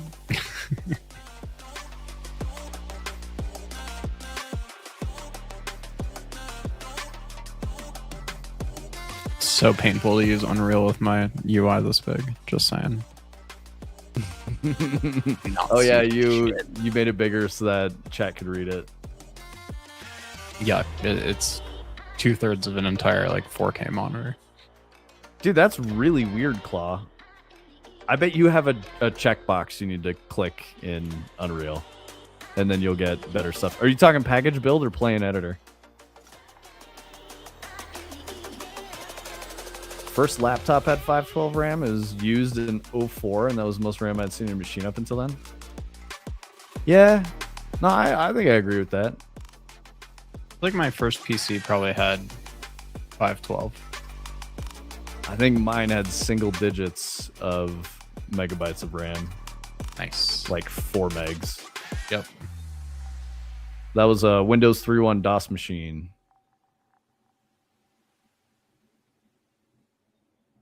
You're using gas framework, so you're sure it's something Epic did? Plain editor package doesn't do it? Yeah, okay, that's good. Yeah, I bet you it's an editor setting. I bet it's like a preference you just need to check a box on, and then it'll give you all the frames. Weird that Chrome would make it happen, though. Makes me think like there's a Windows process that goes like... Yeah, I bet it's your hardware acceleration, like you were saying. But why would Unreal cap you until you opened another application that got more RAM? Makes me think that you have a setting in Unreal that's like, don't use more than this RAM for playing editor. That would be my assumption.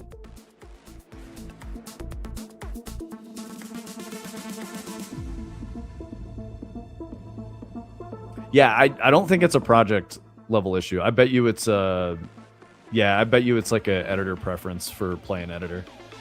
That would be my assumption. There's all kinds of wacky shit you can do with that to like...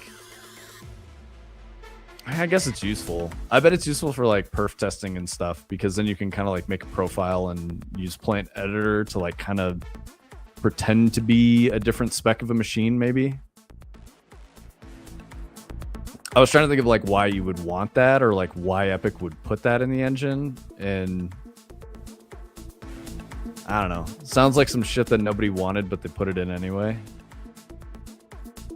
Assuming that I'm even right with this assumption. Who knows? Nobody knows. It's a mystery. Nobody knows what's in it. Let's see if we got... I'm going to just poke around at some video game news and see if we got anything interesting today. Oh, New World is dead. New World is dead. New World is dead. I think, right. did we talk about that yesterday or at the beginning of the stream today? Beginning of the stream, yeah. My first game got its only bad review because it ran bad on a 1050 Ti. That's crazy. Well, how many reviews did you have on your first game, Claw?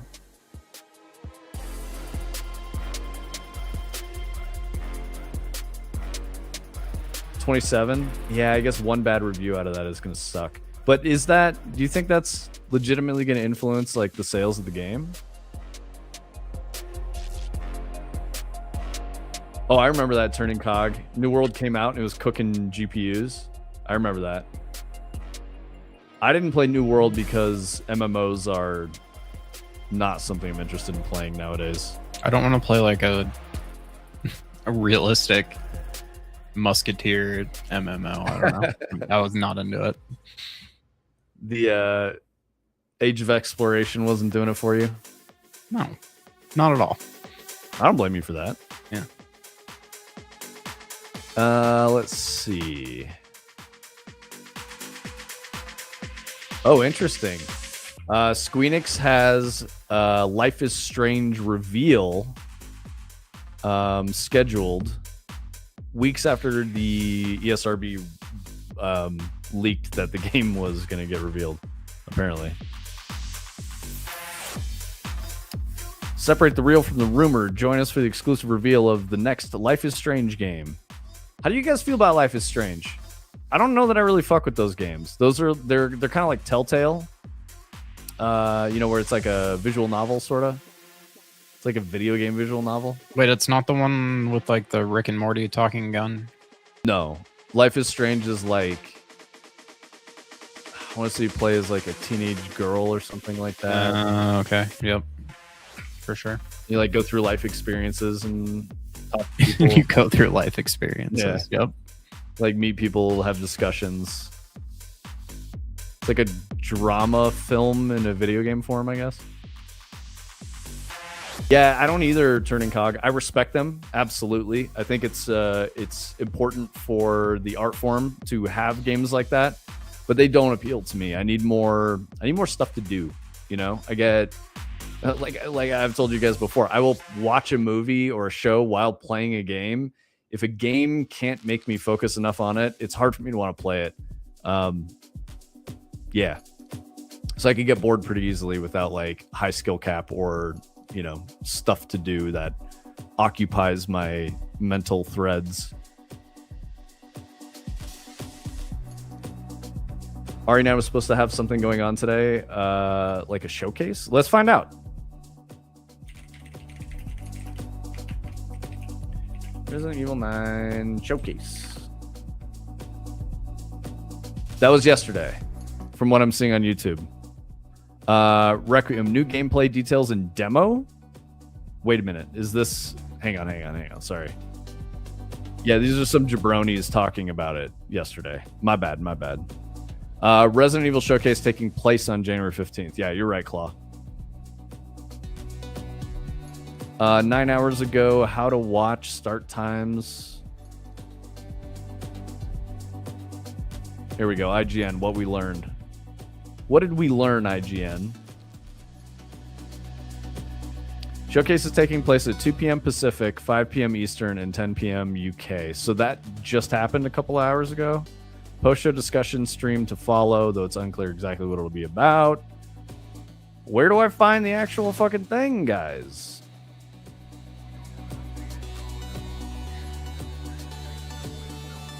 Wait, what's this? Everything revealed. Here we go, 2 hours ago. Everything announced at the Resident Evil Requiem showcase. First proper look at Leon's gameplay, along with other surprises.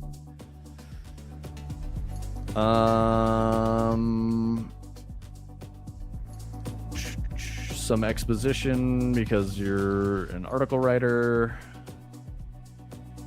Okay, so yeah, Leon confirmed.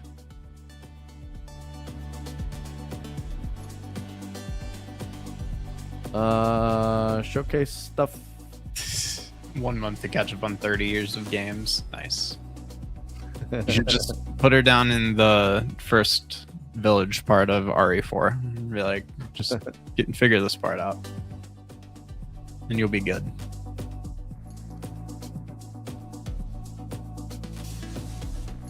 OSRS was personally offended by that statement. Wait, what's OSRS?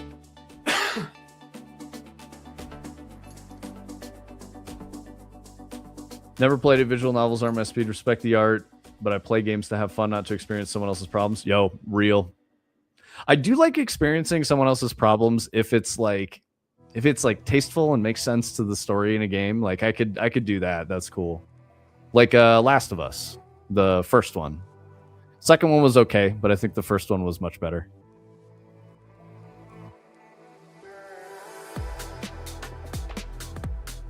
Oh, hell yeah, Mocap.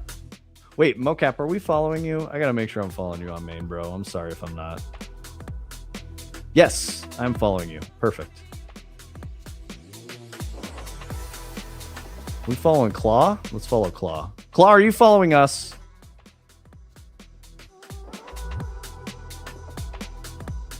Sorry, guys. I'm terrible at the streamer thing. How's she gonna speedrun 30 years of RE? Quickly. Wait, what's bang followage? Is that like a Twitch global command?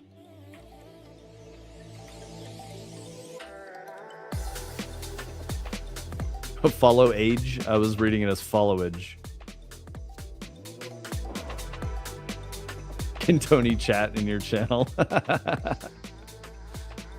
Oh, it's Stream Elements? Oh, okay.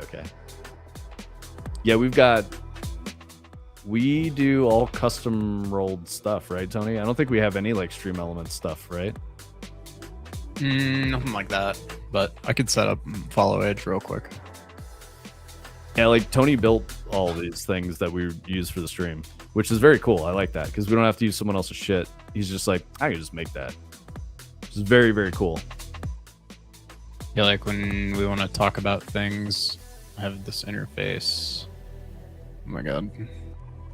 Trying this like tiling window manager, it's difficult. But I have this interface here. I can set the things live and whatnot when I click on them, so that when I open this view here, you see them. Such as, now we got us to play a YouTube video. I can look up games on Steam on here. By Mike Miniman. It's pretty cool. Yeah, like if I want to find a game on Steam that we've been talking about, like Daikatana that was there, I can just type it in up here, and then if it's on Steam, it'll show up right here, and then I can put it up real quick. Drop a YouTube link in there, drop an article link, all sorts of stuff. Mocap, is your girl what level of gamer would you say? And you know, no shame against casuals. I just don't want casuals like telling us what games should be. But yeah, no shame on casuals. Like people are allowed to only play a game every now and then. Dark Souls fan? Hell yeah. Oh man, she may not like Resident Evil then. Maybe she will, because like she's used to clunky controls, like you know, from Dark Souls. Like it's Resident Evil's got the same shit. But all the remakes are like they play like RE4 kind of now. Oh really? I Yeah. didn't know. Yep. I'm pretty sure. I've not played them, but I'm fairly sure it's like a really similar control style to like the RE4 remake that came out. That was so good. I guess as I think about it, that's probably a good idea, because Capcom, I recall that Resident Evils all had like very different player controllers, and they like felt fucking weird for a while. Horse DLC Dark Souls or the other one. What does that mean? I think he's talking about Elden Ring, calling it a horse DLC. Yeah, no worries, Claude. Take it easy. Thanks for coming through, man. We'll see you next week. Yeah, I was right on that. He was calling it Elden Ring horse DLC. Dark Souls 2? Interesting. Dark Souls 2. I don't have strong opinions about which Dark Souls is the best one or anything. What does she think about Bloodborne? Ooh, If she that's likes a good Dark question. Souls 2 the best, that's just like that's a unique opinion in my opinion. Yeah, isn't it people like 1 or 3? No, people like 1 and 3 or 2 generally, in my experience. And then like the people who like 2 like Bloodborne, I don't know. Yeah, so that tracks. Both of Lies of P. Okay. Okay. I still haven't done Lies of P, but Anime Figurines always spoke very highly of it and said that I should play it because I like Bloodborne. He's played through that shit like 6 times. Oh yeah, for real. He speaks very, very highly of that game. Yeah, definitely. I'm not gonna lie. The thing that makes me not want to play Lies of P is that it's Pinocchio, but like Korean Pinocchio. It just seems weird, you know. Okay, Lies of P probably my favorite Soulsborne, even over Bloodborne. Okay. So just the gameplay's that good, I'm guessing. Or I mean, you could be into Pinocchio too, which is totally fine if you are. I'm not. It's barely Pinocchio. Okay, that makes me feel better, because when I look at it, I'm like, it's fucking Pinocchio. Like, what is this? It's very confusing to me. I think Dark Souls 3 probably is my favorite. I really like Bloodborne, but I've probably replayed Dark Souls 3 more. It's more goth steampunk. All right, I like that. I like goth steampunk. I think my favorite Souls game is Monster Hunter. That's gonna make people mad. I love it. I like those kinds of games though. I think they're cool. I like all of those. That's the kind of game that I like to play, because there's a lot of like action, you know, tight inputs. But no, I guess I would say tighter timing, not really tight inputs. Tight inputs would be like Devil May Cry or Ninja Gaiden. Yeah, exactly. That's what I'm saying, Turning Cog. I wouldn't even call those Dark Souls either, though. Those are like that's like a different feel, because they're more like a fighting game, but it's like a single player fighting game against a bunch of enemies. That's what I like about those, is the controls are so deep that you do like fighting game combos, and I think that's really fun. And I've always been bad at fighting games, so I'd rather play like a Devil May Cry type of a game, because I can be bad at that and it doesn't, you know, there's not someone talking shit to me. You're rage baiting a whole fandom? Bro, fandoms are a problem. Did you guys see the guy they cast to play Kratos in the God of War movie? Howdy, Noodle Cat. How you doing? I saw it because you showed it to me, but I didn't click through. I know him as the guy that played Opie in Sons of Anarchy, which was good. Okay. I think he's probably been in some other stuff more recently than that, but he was also a voice actor in God of War Ragnarok, but not of Kratos, of course. What was he, like Baldur or something? He might have been like Zeus or somebody like that. I can't remember. Zeus. Yeah, I don't know. It should be interesting. I'm reading about it right now. Dude, this Polygon article fucking sucks. Never mind. I'm out of there. I'm not sure what they're gonna do for a God of War TV show though, because do you do like early murder god Kratos, or do you just like skip that and go with like the obvious, more personable stuff that's more recent? They're probably gonna do the recent stuff and just make it a show. Because like the God of War, whatever year it was, just God of War, and then God of War Ragnarok. Those played like movies. I would say the action combat wasn't super good for me, it was okay. Yeah, not amazing though. I thought it was just the pacing of it was just too slow. I wanted Devil May Cry or Ninja Gaiden with like super deep combos. So that whole thing where like every time you do something, it like momentarily went into like slow motion and yeah. Mm-hmm. I don't. It's a show turning cock, so you're gonna get like 8 hours of him going, boy. Noodle Cat, you know people here? That's cool. Thanks for coming through. Thanks for the fuck is that? Noodle eyeball spin? Dude, what is this? We can probably get it wrapped up here though. I did get this inventory widget appearing, so we'll continue our vibe coding later. But I know you gotta go eat steak here soon, and my back hurts, so I want to stand up. Yeah, it's steak time, boys. So I'm gonna save all this real quick. Wait, Brightside's got a question. If I was making a leaderboard for the beat off challenge for right now, at least being just player name and how many rounds, what would you use to store that data? Like what structure?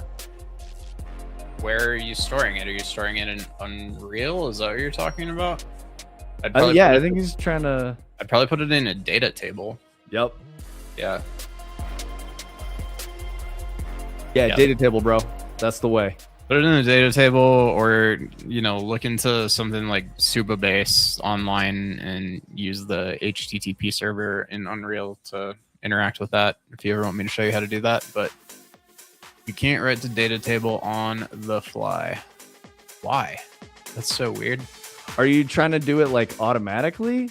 Then I guess like make a struct and then make an array of that struct probably, and do something like that. Or you can make like a map with like their Twitch ID as the key or something. I don't know. There's like a save game maybe is probably a good idea because it's a little more persistent. Yeah, he wants to do it like through Twitch, like so that like he can gather information from Twitch and then pipe that into Unreal.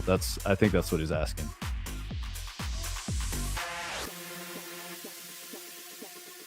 Yeah, like an array of structs is probably going to be your best bet. That's kind of like a data table.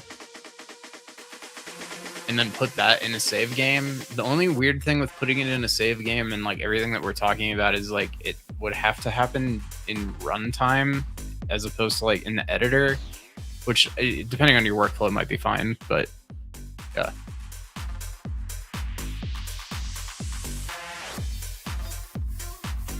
For some reason, I can't comprehend editing the structure. What do you mean editing the structure?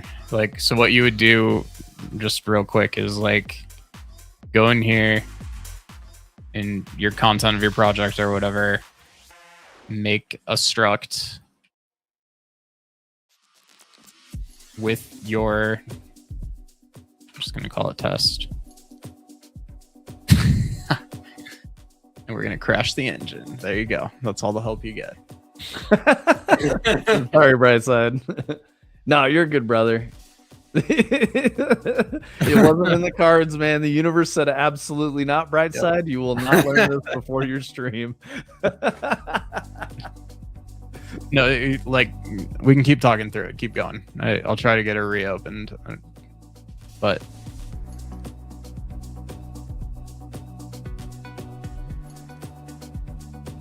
I'm not going anywhere, so Vince has got to eat eventually, but I don't think it's time yet. Nah, it's not ready. Yeah. She'll tell me when it's ready.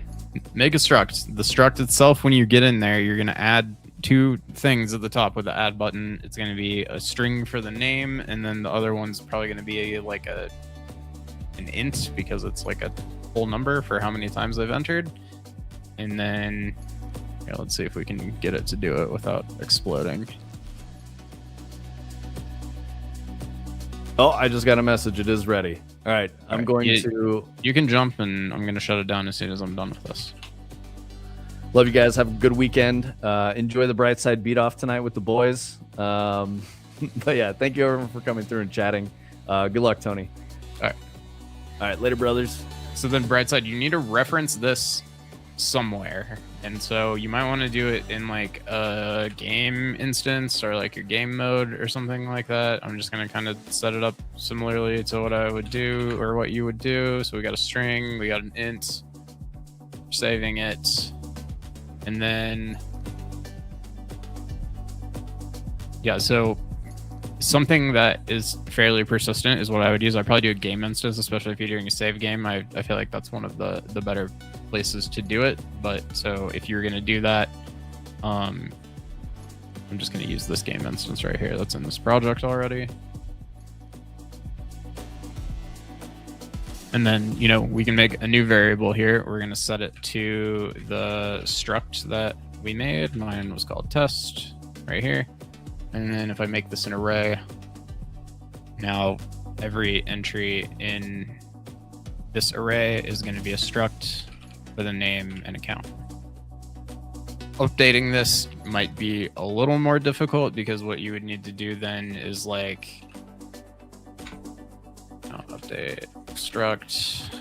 You would have something that would probably take in like a name probably, and then you would have to do something, and this is mostly just kind of an Unreal imitation, where you would have to go into here and do a for each, and then probably break this, and then do a compare on this string equals, do like a case insensitive string here. We'll put that in there. We'll plug this in here. If these are equal, then we're gonna probably, I would like get a copy of that index, and then you could split it and increment the count.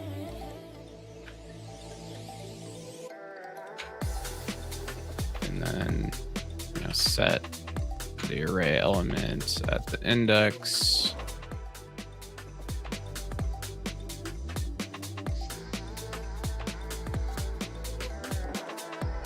With that incremented value in the name.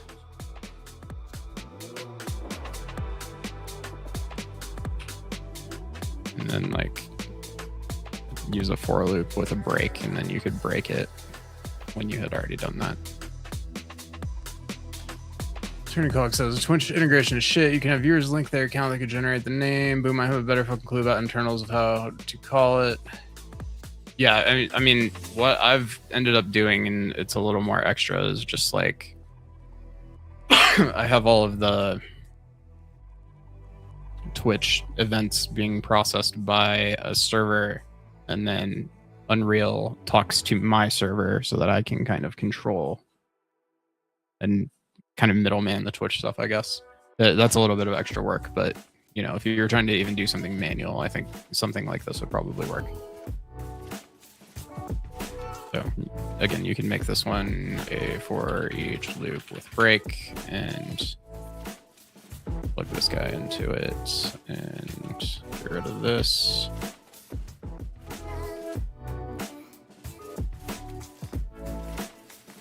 That. Do that, and then if you find it here, you're gonna break. Oh, that's probably what I'd do.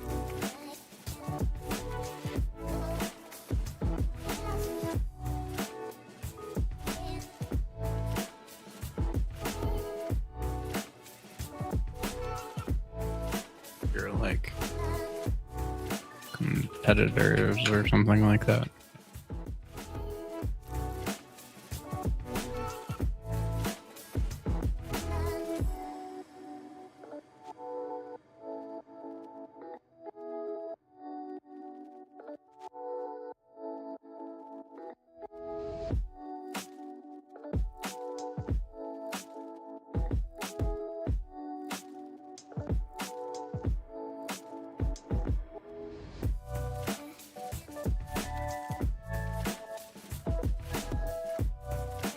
Yeah, for sure, dude. And you know, you can hit me up if you want some help. Happy to do it. If you want to, you know, put something a little more integrated with Twitch together or whatever, happy to help you figure it out. So let me know.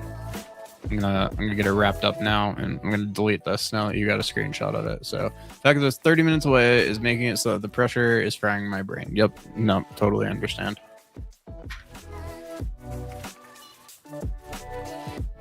All right, getting that. So, yep. No, appreciate you guys hanging out.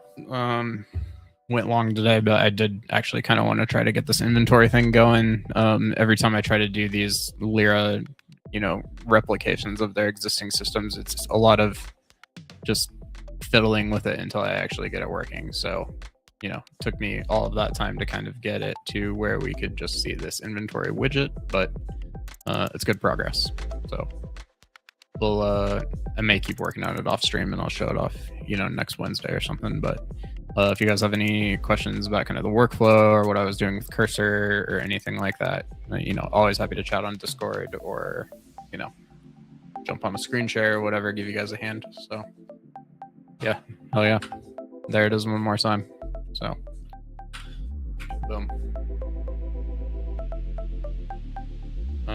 But yeah, might see if anybody's on. I don't have the ability to raid because I'm not logged into main. So nope, we're gonna end it. But appreciate everybody coming through. We'll see you guys next week.